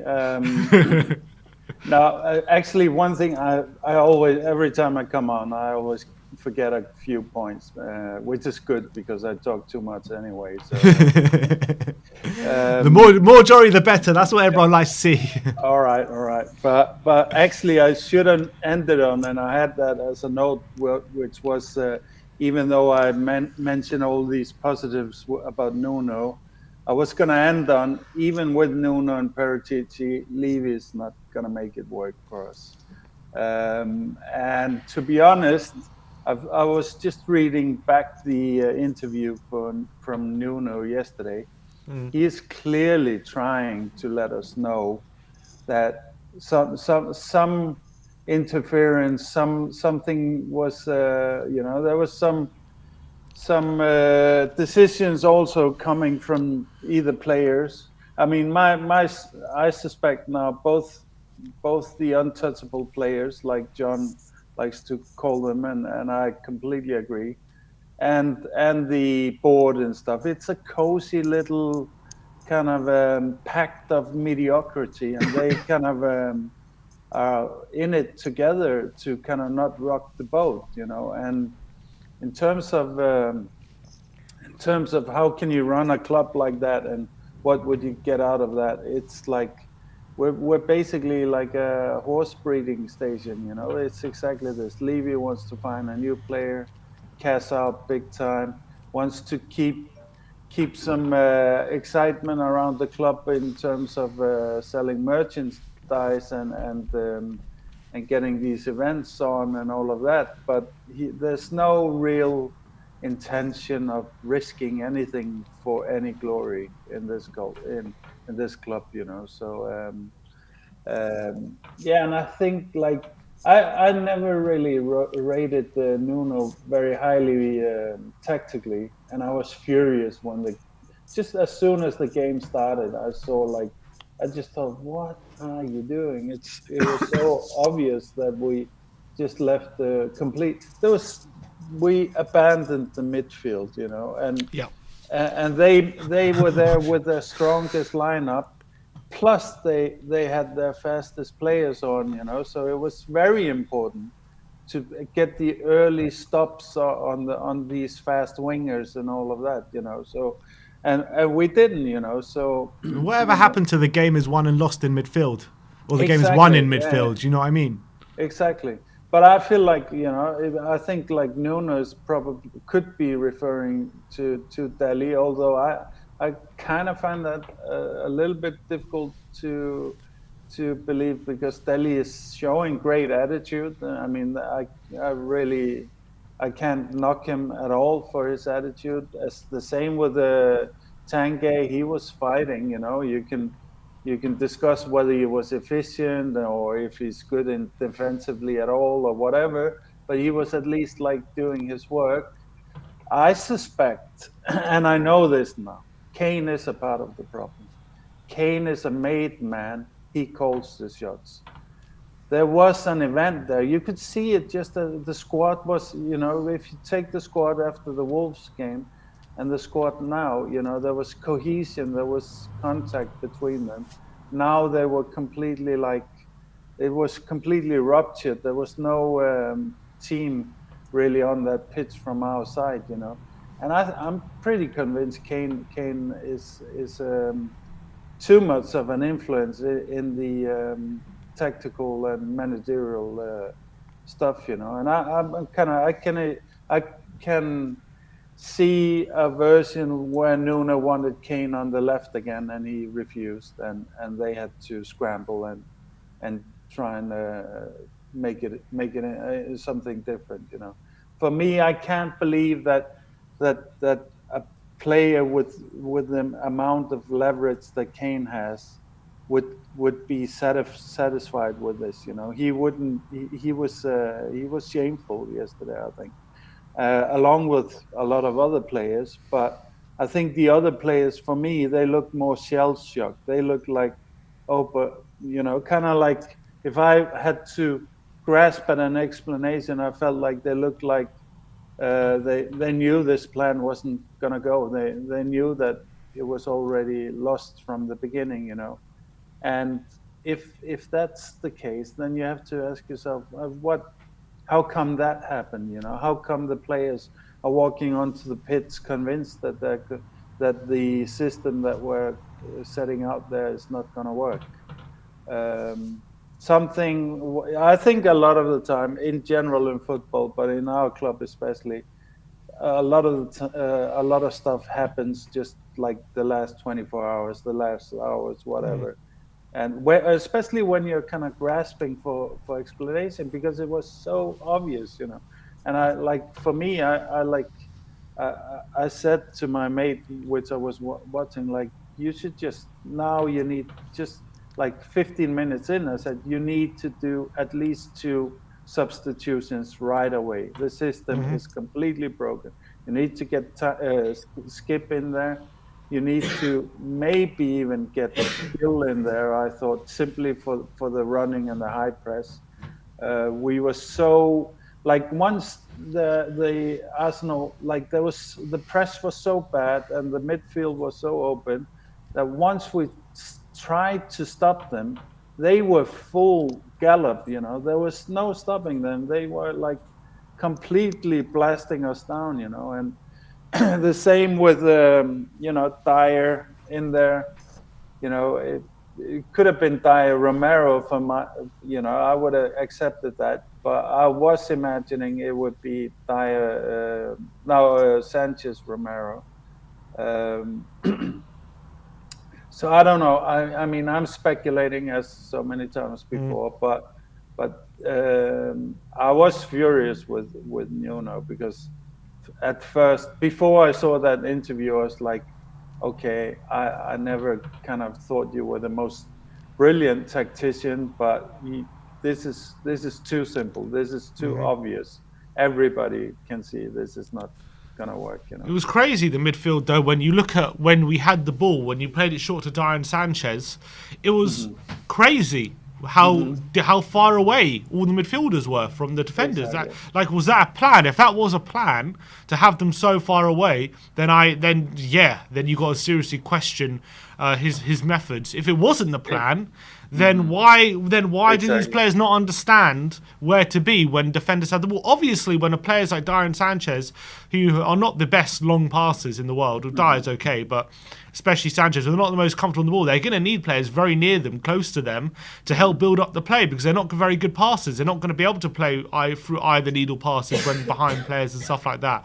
They're not good enough. So you need Ndombele and Højbjerg and Dele to all come short and help them out. But they not only did they not come short, they were so far away. Ndombele's average position was higher than Kane. I mean, it's ridiculous. It was complete. It was just this glaring hole in the midfield, and like exactly, you bring up a good point there, Sim. It's like I encourage fans to go over this in their mind. Was that the plan? Is that something you believe? Yes or no? I don't believe that. I don't believe that was the plan. I refuse to believe that. I refuse. Exactly. So then I think we already, like, then we can maybe put a bit of a hold on the whole Nuno out and all that, also because it's not going to change anything at all, really. But Jose was saying the exact same thing as these players. You know, they're not implementing my game plan. They're not implementing my game plan. They're not implementing my game plan. And then you have to ask yourself, Ben, okay, who has this pull? You know, I identified the La Mafia as a big problem in our clubhouse. You know, and I totally agree. I don't think we would be seeing anything from Tanke at all if he had just one of those guys supporting his negative attitude. You know, now he's alone. Now he's trying to find his new bearings without these friends' negative support there. But also we have the English contingents, which we've often talked about. Harry Winks used to be in there clearly. He's now out on the fringe, but we still have guys like Dyer, Dele, and most of all, Kane, who are like the most strongest insiders. I think we have to look, as good a guy as Kane is, I can see, I've seen for a long time that he looks at Mora as a rival, not as a teammate. Like, there's a conflict between Mora and Kane. I think it's stupid because they would be a great pairing, but I think and maybe it goes back to the Champions League final. I don't know. Maybe that's where the rift happened. But I'm telling you, I'm convinced that Kane, you couldn't. I'll put it this way: the players couldn't get away with that if Kane both was so all-in Spurs fan and loved the club, and that he wasn't agreeing with it. You know. So, first of all, I think we need to also understand Kane is heartbroken for himself. You know, that he had his dream mansion, you know, all ready to go, and he got told, no, you need to go back to your 1-bedroom flat in North London. You know, so literally. You know that's basically what Kane is going through. You know, so and Nuno is trying to build a team, and I think Nuno has probably stepped on his toes with put him out left and whatever, and you know, just demanding that everybody try and conform to a general plan. I think, like, we see it all the time. Like you said, we saw it with Pochettino when he went out. He was calling out the players. He was saying, you know, I'm not able to do my job. They're not being refreshed. It's not, you know, the plans are not being executed. Mourinho, God bless him, was very good at calling all this stuff out. Most of our fans didn't believe him, blamed him. But, you know, I think we all now have a completely different awareness of our club thanks to Mourinho, you know. So if nothing else, his tenure was very important, I think, for especially us, the most kind of loyal fans or the most kind of dedicated fans, for us to kind of start reading what is all this behind the scenes stuff that's affecting the on pitch so much, you know, because like I say, I refuse to also believe that this squad just down tools just because. Let's be honest, Jory. That when you look at the starting lineup yesterday, how many of them are either good enough or want to be there, right? Because you've got Dyer and Sanchez at the back, who everyone would have happily seen sold in the summer, or even in the summer before that. You've got Ndombele and you've got Kane, who evidently wanted to leave in the summer. You've got Dele Alli, who also wanted to leave, and he hasn't been good enough for 3 or 4 years. So you've got a lot of players in there who either don't want to be there or are not good enough.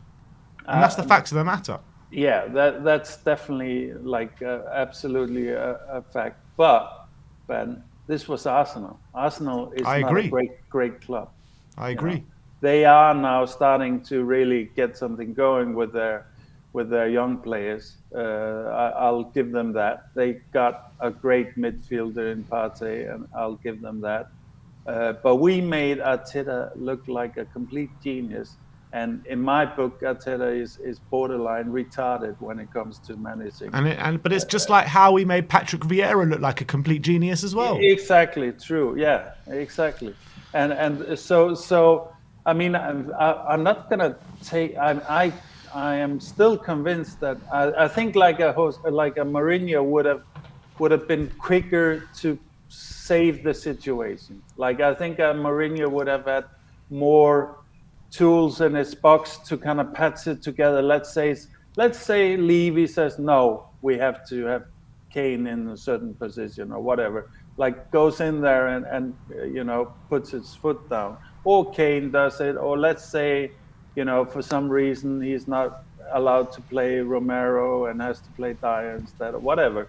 Let's just say there's interference coming into his managing skills. Mourinho would have then come up with a new, better plan for sure. I think, yeah. Everyone liked to lay into Jose Mourinho for his attacking philosophy and his attacking tactics of just get the ball to Kane and Son. But it's clear to see we can't attack any other way. There's no other way to attack with this team because there's no one else going forward. I don't completely agree with that because the best football I've seen from us lately has always been with like I said many times, when Mora on the outside of the box in almost. How consistently have we seen that?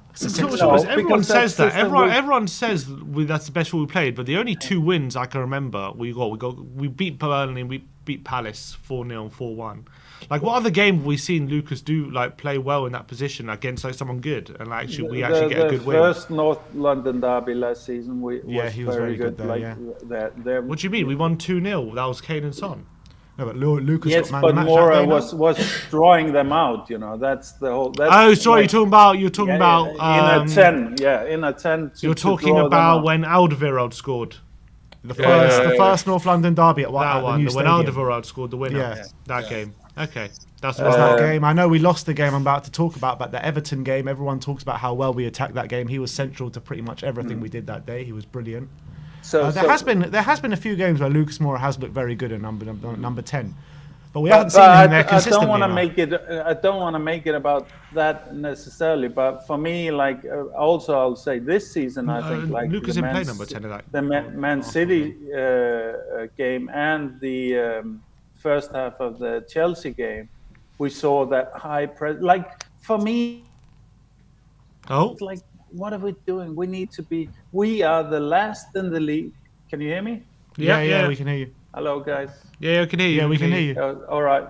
All right. I was saying we now are currently the last in the league for running, which is that's not supposed to be Spurs. We're supposed to be number top 2, 3, at 1, whatever. We're supposed to be a running team.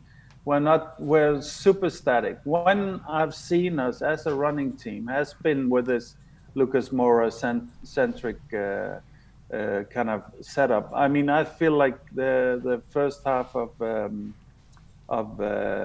Chelsea game, we saw it work without Moura. It was kind of the same kind of setup, but without Moura, and it worked also. And even with Kane was very, he was definitely a threat in that game, I felt. But we didn't get it done in the first half. So then, Tuchel closed that gap in the middle that we found. He does what great managers do, and they react. React, exactly. So I won't take that away. Nuno is definitely not no Mourinho, and it's no Tuchel or Pochettino or whatever. But he is. I'm still convinced he's an amazing coach. But now I'm not sure what's up. Like what's our biggest? I mean, I know what our biggest problem is ENIC situation. And to big up to Brian earlier.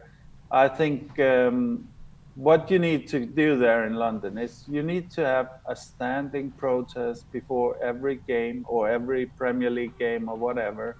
Doesn't have to be a big deal. You need to set it up as a marathon, and each time these absolute horror shows happen, you will see a surge of new people joining that protest.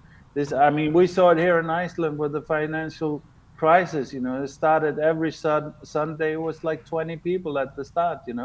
And at the end, we basically toppled the government. So this is what you need to settle in for, and just think and coordinate. Channels coordinate, and the various fan groups should coordinate, but don't make it too complicated, not too ambitious. Just settle in, get there 20 minutes earlier, do your protest, go in. We know that people are not. You guys, how much did you pay for your season tickets? You're not gonna not go.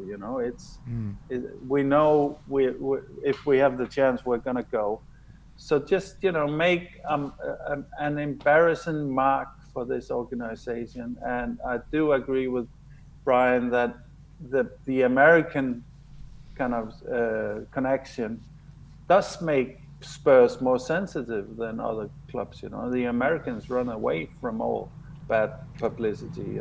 So embarrass Levy. I told you, like, we need a song for Levy, which the fans can sing, and get there 20 minutes before, make your statement, and go in and watch the game. All right, Jory. Yeah. Absolute brilliant call as always. We got to move on because we've still got a few people waiting. Course. But thank you very much for coming on, Jory. See you, Jory. Take care. ENIC out. ENIC out. That's what it's all about. All right, let's move over to Josh King. I don't know if we let him back on the channel after, he promised us a win against Chelsea. That didn't come. So, Josh, ever since me and you have gone back to stadiums together. I know. It's been 3-0, 3-0, 3-1. I know. So, Josh, maybe we were the lucky charm, not Josh King. So. Josh, how's it going, mate? I think you're on mute. Is he muted? You're on mute. You see, I can't hear you. Yeah, I can't hear him. Is he on mute? Is he on our end or is it his end? It's on your end. There should be a mute button on your screen. He's finding it. Anything? No, still can't hear him. All right, he's going to come back. Let's go to another caller. We'll bring him back after. Bring him back in a sec. We'll try and figure out his audio. Is anyone else? Is that him? All right, we're just waiting to line up the next guest, but it's been a 3-hour stream ready, complete mammoth. Yeah. Look at this. Look at that. You can see when. I know. I watched this on Match of the Day last night. Madness. Oh, it was nuts. The space between the defensive midfield. It's just it's suicide. All right, we are going to be going to Brad Matthews in a second. I can see him waving there in the background. But Brad, you look a bit too happy for a situation right now. Yeah, you should not be smiling. I know. But I know. Should we go on? I think he spelt the name wrong, but we'll go for it for now. Matthews. Brad, are you on mute? Another one on mute. Hello? No? Are you sure? Maybe it's got to be our end, Vinny, surely. He said he's fine. Oh, there, I just heard something. There you go. That's better now. That's better now. Bring Brad on. We're just spelling your name right. Don't worry. Attempting to anyway. Yeah. Oh, that's got one more T on than it should do. It's done now. That's right. Two T's is fine. Can you hear me now? 2 T's is fine. Yeah, we can hear you perfectly. Good one. I'm glad you guys got home safely from the Emirates last night. It's easy work at the Emirates. Only our ego bruised. Yeah, I managed to fall asleep in front of the telly, and then I sort of woke up at 2-3 in the morning. And I put on YouTube, and I saw your end of match report, and I could sort of see people in the background. I thought, I hope they get home all right. So yeah, I'm glad you got home. Yeah, I'm not going to lie. That video that we recorded was about a 5-10 minute drive away from the Emirates, so we just pulled over somewhere and quickly and did it. But it is what it is. But Brad, what do you want to talk about today? Well, first of all, obviously the match. I mean, I can't really add anything to what your excellent callers have said. The only thing I will say, and I'm sure it's been said before, is that I remember Pochettino saying a few years ago that when you're playing a weak team, I think it was before a cup game against a championship team or whatever, he says the first thing you have to do is you have to compete with them. And then once you're competing with them, then your skill and your better players take over. Mm-hmm. Now, I would like to think that man for man, we actually are a better team than Arsenal. And I was actually quite pleased with the lineup initially, and hindsight is a really wonderful thing. But the one thing I said in the pre-match stuff was that you've got to compete, you've got to silence their crowd, you've got to get in their face. You cannot let them get on top of you and get the crowd behind you. I mean, the Emirates is one of the quietest places in the world. It's not that difficult to do if you get in their faces. And we didn't do that. And then they got the goal. I mean, it was a polo formation yesterday, wasn't it? It was a hole in the middle. Yeah, literally like a bagel. Yeah, bagel is awful. And as soon as they got that goal, I mean, it's in hindsight, it was game over. And then they just sort of, the crowd were there. And then the worrying thing was how quickly they went from end to end to score the goals. So I think the 2 goals, we were actually in their penalty area when they scored. Yeah. I mean, everyone's moaning about Højbjerg was fouled, but it doesn't matter. They got up from their own penalty area, up the other end in a few seconds and scored. Yeah. So it was just woeful. And I guess also I want to see Højbjerg and Skip in every lineup now as that pivot, as that in front of the defence, because we obviously weren't competing. And when Skip came on in the second half, it improved just slightly, but it did improve. And then I thought Brian Hill was also sort of put in. But apart from those two, I don't think... Lucas ran around a bit, but apart from those 2 or 3, I don't think we had any players that can come off that pitch holding their head high yesterday. Really don't. No, we didn't. And we just made it so easy for them. I mean, just so easy. They just literally, all they had to do was dribble up through the middle of the pitch, and they've got through. They've literally got through. Yeah. And I want to ask you about Nuno, because a lot of he's coming under a lot of criticism today. Even fans calling for his head and stuff like that. I mean, what's your take on the whole Nuno situation? First of all, I'm certainly not Nuno out. I think that he needs to be given time. Yeah. Admittedly, I'm not pleased, but he needs to be given time. You can't really tell until at least the season. We bring up Pochettino all the time, but it took him a while. He's got to find his players. He's got to find out the players that want to play his methods, because I don't really think they want to play his methods at the moment. So whether you address that in January, I don't know. I do worry for him, because we all know that Levy had to be convinced by Paratici to employ him. Mm-hmm. So Levy being a bit of a trigger-happy chairman, I could see, by Christmas, if it doesn't improve, I can see him sacking him. But then can you see him getting sacked if he loses his next 2 games, let's say, against Villa and Newcastle? That will take us into October, November. He sacked Pochettino in November, didn't he? I think it will be November, Christmas time that he would do that, because then probably November, because then you've got to get a new manager, then to get players in January, that sort of thing. I do worry for him, and I also think that those 9 points we got in our first 3 games, the way we're playing at the moment, they could be the 9 points that save us from getting relegated. Because at the moment, I can't see how we're going to beat teams. We got Aston Villa. You need a lot more than 9 points to stay up, Brad. Well, no. What I mean, at the end of the day, when you look at the points total at the end, we might be 8 or 9 points above the relegation zone. I think we'll get 40 points. I think we'll get 40 points. In all honesty, I can't see us getting relegated, but I think those points would be very, very important. And that's the other thing, is that you see those first 3 games, and I mean, on record on these podcasts are saying that they're enjoying their football, they're pressing, they're doing this, they're looking good, the defence is looking good. and suddenly we had the international break, and I think the international break, something's happened there. Something has happened there, and I don't know whether it's because the players were allowed to go to South America or whatever, but something has happened during that international break because it's just totally changed. And it's we got Villa next, we got Newcastle away. If they get on top of us and their crowd get behind them, we don't seem to have any sort of metal at the moment. When other sort of teams get on top of us and the crowd get behind them. But we're back to, lads. It's Tottenham. That's what we're back to. We're so weak. We're so easy to play against. Yeah. We're weak. We're weak. Put under any pressure, and we fold. And that's just been the case for a couple of years now. Exactly. And even when we're leading and the team get back in the game, like Wolves, we saw against Wolves the other night, just totally coasting. They scored, and then suddenly, we let them back in the game. We just don't seem to react very well. And I can't. Unfortunately, I was sort of thinking about there's very excellent calls on ENIC and that sort of thing, and I think it was Sean Butler when he was talking about ENIC. I thought that was very, very, very good points he was making, and he says he works in finance, so he's probably in the know. If you look at the clubs that have got backing, they put all their own money in it. But the thing is, you've got Abramovich at Chelsea, who's trying to get, he's on side with Putin, so he's trying to get, the Russians into the country and that sort of thing. You've got the Emirates behind Man City. Yeah, lots of human rights abuses in their country, so they're trying to get on side there and say, oh, look, we've got a good, decent football team.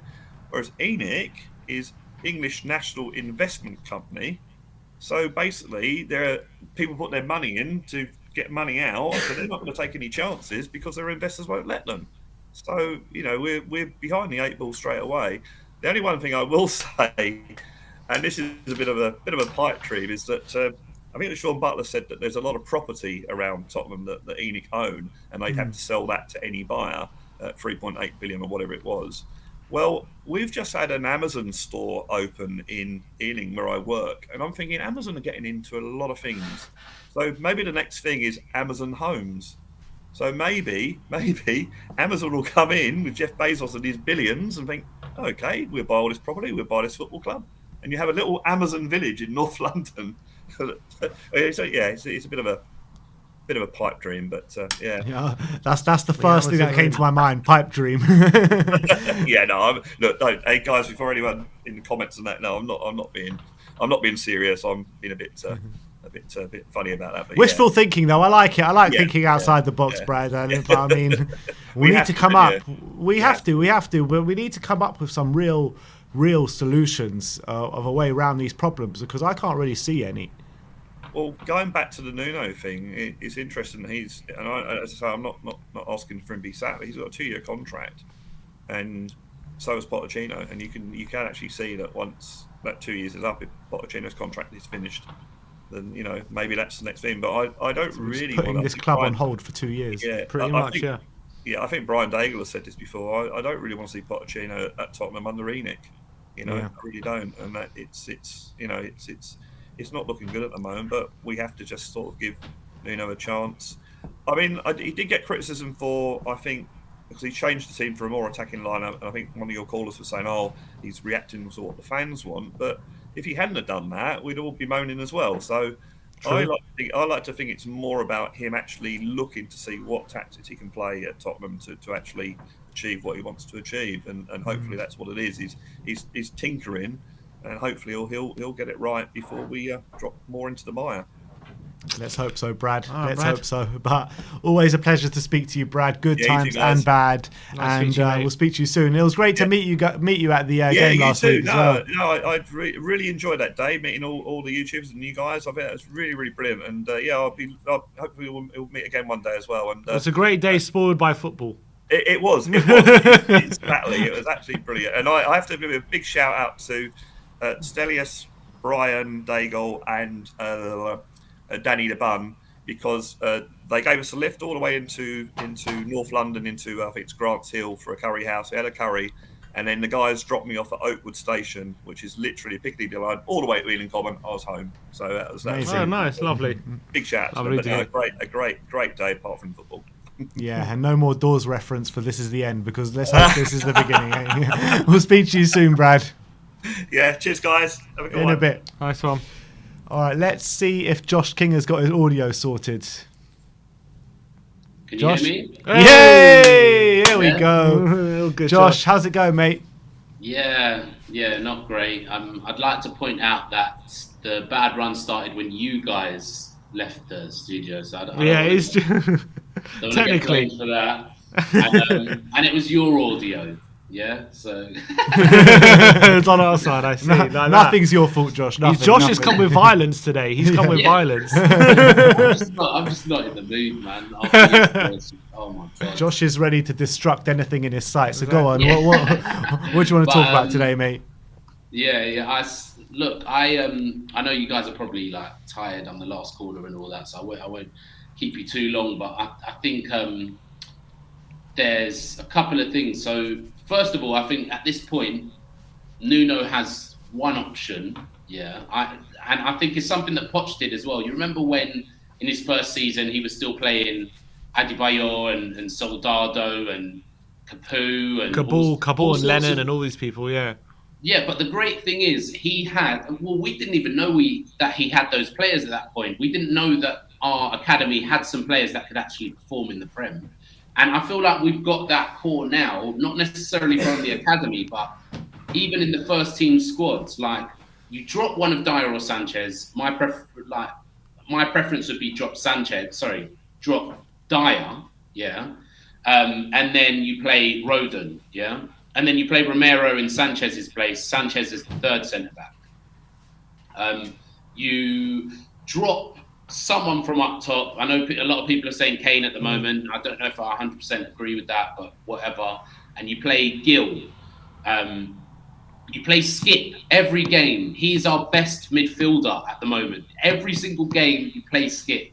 He's got heart. You play Tanganga. You could even, if you want to start playing a back three, play him in the back three. Or, I think Emerson should be given a run, but you've got a core of young, hungry players there that will fight for the badge. Do you know what I mean? They will actually try and incorporate Nuno's tactics to the best of his ability. But I think that's his only option now. I don't blame people being Nuno out already, because you guys were talking about, I think it was you, Ben, that was saying, I refuse to believe that was the plan. But when you look at Dele and Ndombele, if you really analyse it, I watched bits of the first half back again.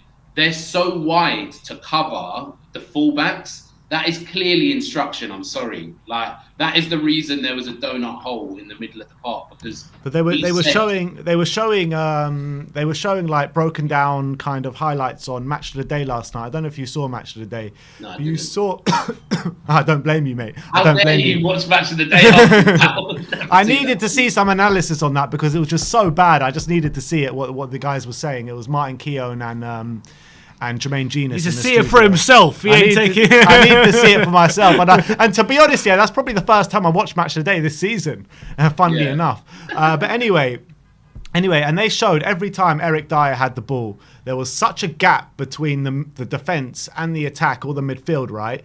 Everyone was pushed up so far, and you could see Dele Alli and Ndombele both hiding in the midfield behind Arsenal midfielders and not showing for the ball, not dropping back, not making any sort of space whatsoever. So, I mean, what's Eric Dyer supposed to do in that situation when he's got no men to pass to?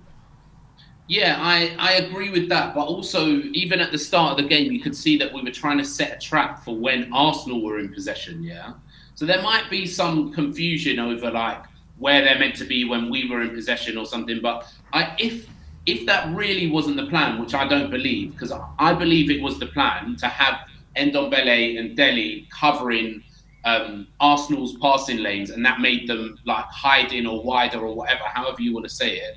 But if that wasn't the plan, then it's Nuno's fault anyway, because he hasn't actually put his plan forward properly. There's no way that the amount of times that Dyer hit that ball long, that could not have been anything other than instruction, in my opinion. I think that there's no way that he's because otherwise someone would have stood up and shouted at the midfielders like, you're not in the right place. Dyer would have been having a go at them. But it seemed like we were kind of just like, what's the words? Like kind of realizing that the only way that we could play was hitting it long from Nuno's tactics. That's how I felt anyway. But I'm not blaming it all on Nuno. I just think that he's still learning his team. Maybe that would have worked under his Wolves team that he knew very well. He used to hit the ball long all the time. Do you know what I mean? That's what they used to do most of the time. But yeah, I think his only option now is play young players, and Dele needs to be dropped. Højbjerg also isn't as good as we all think he is, I believe. Do you know what I mean? I think that he's not good enough in possession to be a soul destroyer. Like, he needs someone that can pass next to him. Skip is decent in possession, I think. He's not great, but he's not as bad as Højbjerg, and he's not as backwards as Winks, I don't think.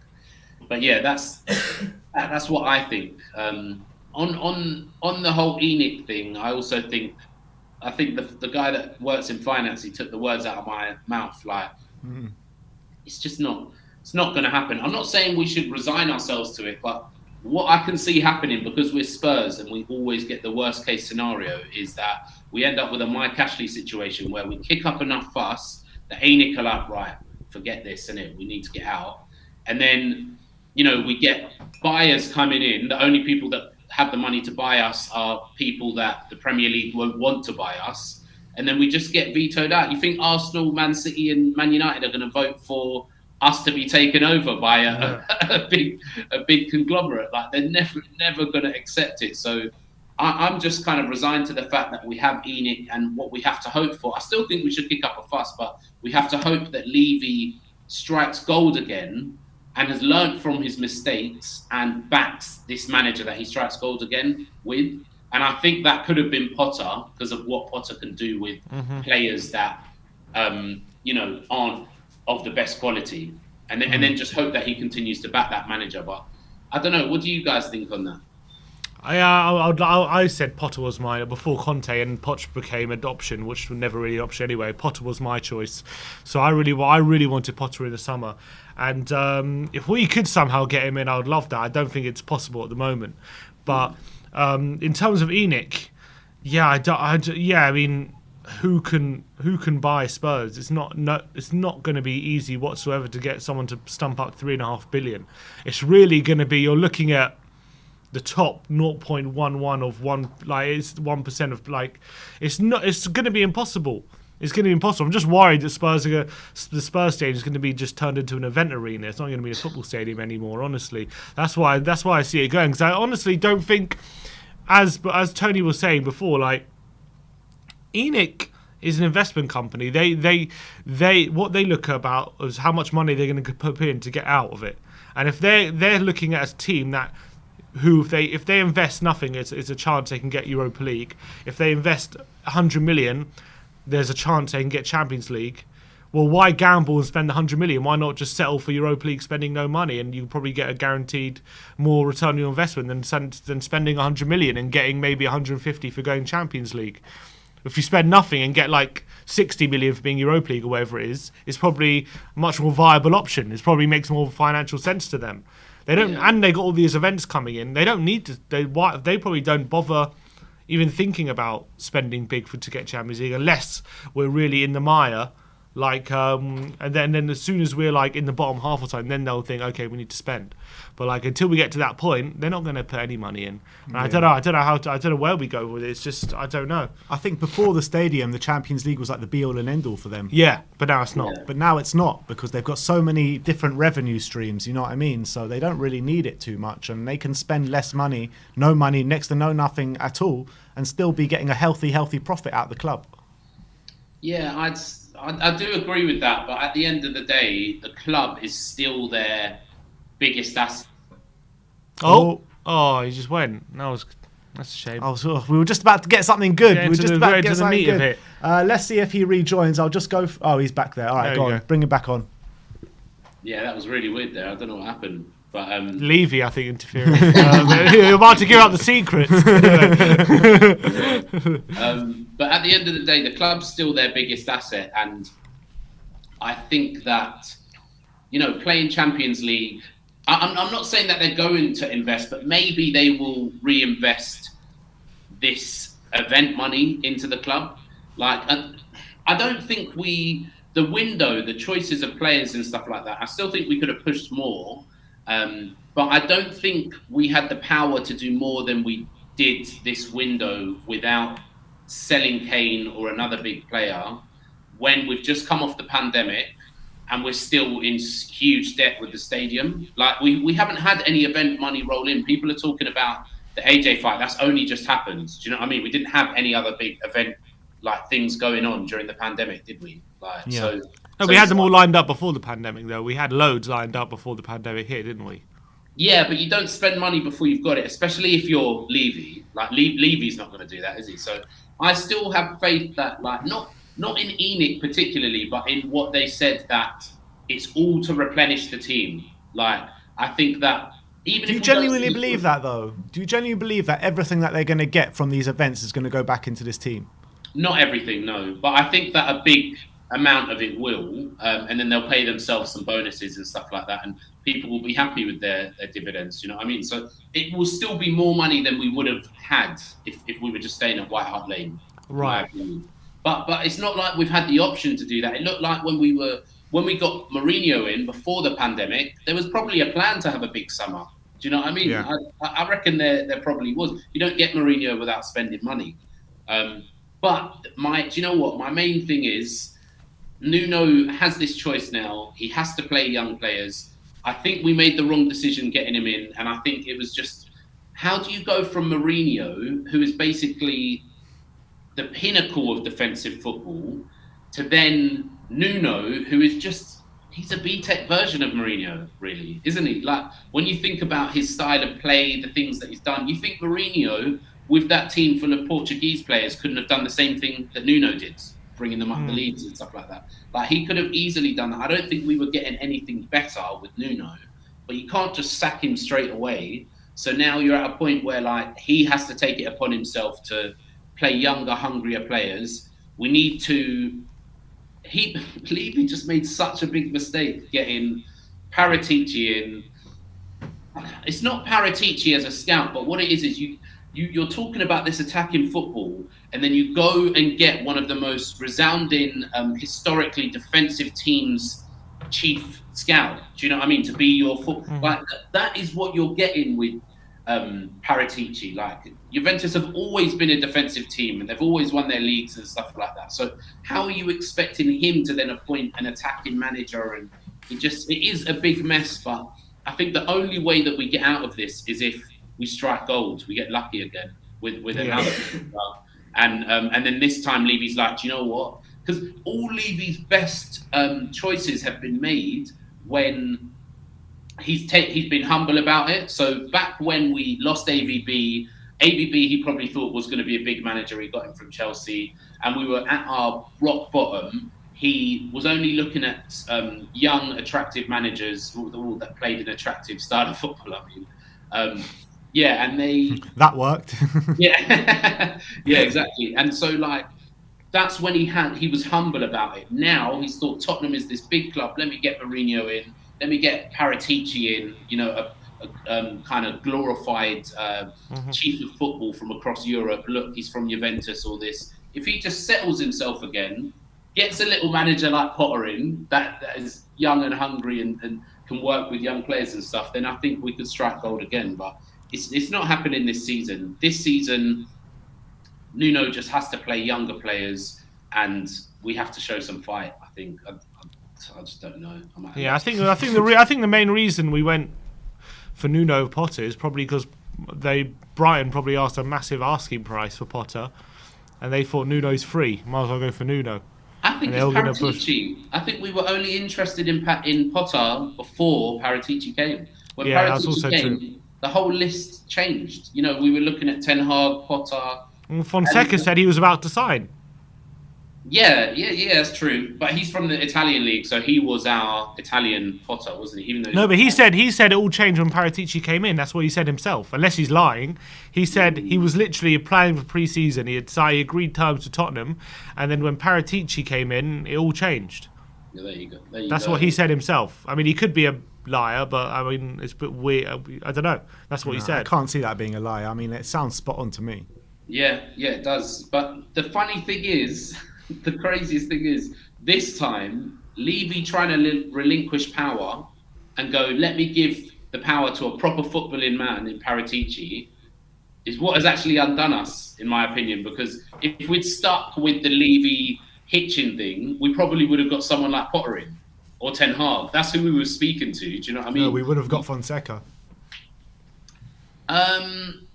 I think Fonseca, because he's from Fonseca. the deal was done. The deal was done, and but Paratici pulled the plug. No, but look. This is what I'm saying. Yeah, Paratici would have recommended Fonseca. When Paratici was 100% coming in, that's when the list changed to Fonseca and stuff. And then he's had a chat with Fonseca, and he's realised he's not as defensive as he wants him to be. Do you know what I mean? That's how I see it. I don't think that. I think the Ten Hag, Potter, and all that, Fonseca wasn't on that list. That's how I see it anyway. Do you know what I mean? Look, it could be. We never know what happens behind closed doors, do we? But what we all can agree on that it's a complete shit show what's going on at Tottenham right now, and you know we need players out there to come in and stand up and be counted for. You know what I mean? And they're just not doing that right now. But look, we've been here for 3.5 hours crying about this Arsenal game yesterday, so we're gonna have to love you and leave you, Josh, for now. But another great call, and thanks for calling in, mate. Cheers. Nice one, Josh. Nice to see you, mate. Speak to you soon. A couple of super chats just before we go. So Sebastian Wolf 28 says, as much as it pains me, we were playing so much better before Kane came back to the team. Lucas, Stevie and Son were all amazing up top. See, I mean, I just don't agree. I think we played well against City. I agree with that. But against Wolves, it was the same stuff. So I don't know. And then we played against Watford and we won. So I don't know. I don't look. I think Kane is an issue. I agree with that, but I don't think it's like this catch-all situation where we drop Kane and all of a sudden we're going to be good again. Yeah, but let's try it and give it a go and see what happens. Because then we'll know. We'll know. And then Anton Erlenstein says Arsenal brought in a manager they believed in and stuck by him at the worst. Players not allowed to just bail on managers. Lesson for Spurs, maybe. Maybe. But I guess with the FA Cup win, they had something to cling on to, didn't they? Yeah. With him, with Nuno. Well, look, I think we should stick with him for a bit. We have to. We've got no option. No, not even just no option. I think it would be wrong just to sack him based on a few defeats. But ultimately, we have no option, do we? Yeah, true. Well, who knows? You don't know what are the there are loads of managers out there. I don't want to say we have no option, but I think. But it took us 75 days to hire Nuno. It did. But maybe they'll change our approach. I don't know. YP Torres says spraying long balls to Son and Kane was so frustrating to watch. Bring Llorente back and start him if you are going to play like that. I mean, he's a free agent at the moment, isn't he? No, is he? Gee, I wouldn't mind that. But yeah, that's also the biggest issue. One of the biggest issues, we're not having a backup striker or someone who can add something different. With only one striker in Kane, we got nothing. You know, we got nothing up front to change it up or anything, or have a different method of attack. Yeah. So, and look, as I said, like long balls to Kane or Son. I don't, unless for some reason taking out Kane is going to change the way we attack in midfield. Unless that happens, I just see the same problems happening. Is my point. Yeah. So. All right. Look, that is the end of a mammoth stream. 3.5 hours. Of pure depression, really. Apart you from guys the had to be in those callers after this kind of game, didn't you guys? The callers were absolutely brilliant today. Yeah, One more super chat just before we leave from Daniel Hernandez or Danimal Hernandez saying we should give Ryan Mason. We should give Ryan Mason another chance and go the same route as Arsenal with Arteta. This is what we've gone to. We've got people pinning back from Mason. Oh my God, this is not the first person to say that. I know, that's how bad it's got. People got very short memories. But anyway, thank you everyone for joining us today. Player ratings and 5 takeaways coming your way. Like, subscribe and comment. And as always, come on you Spurs.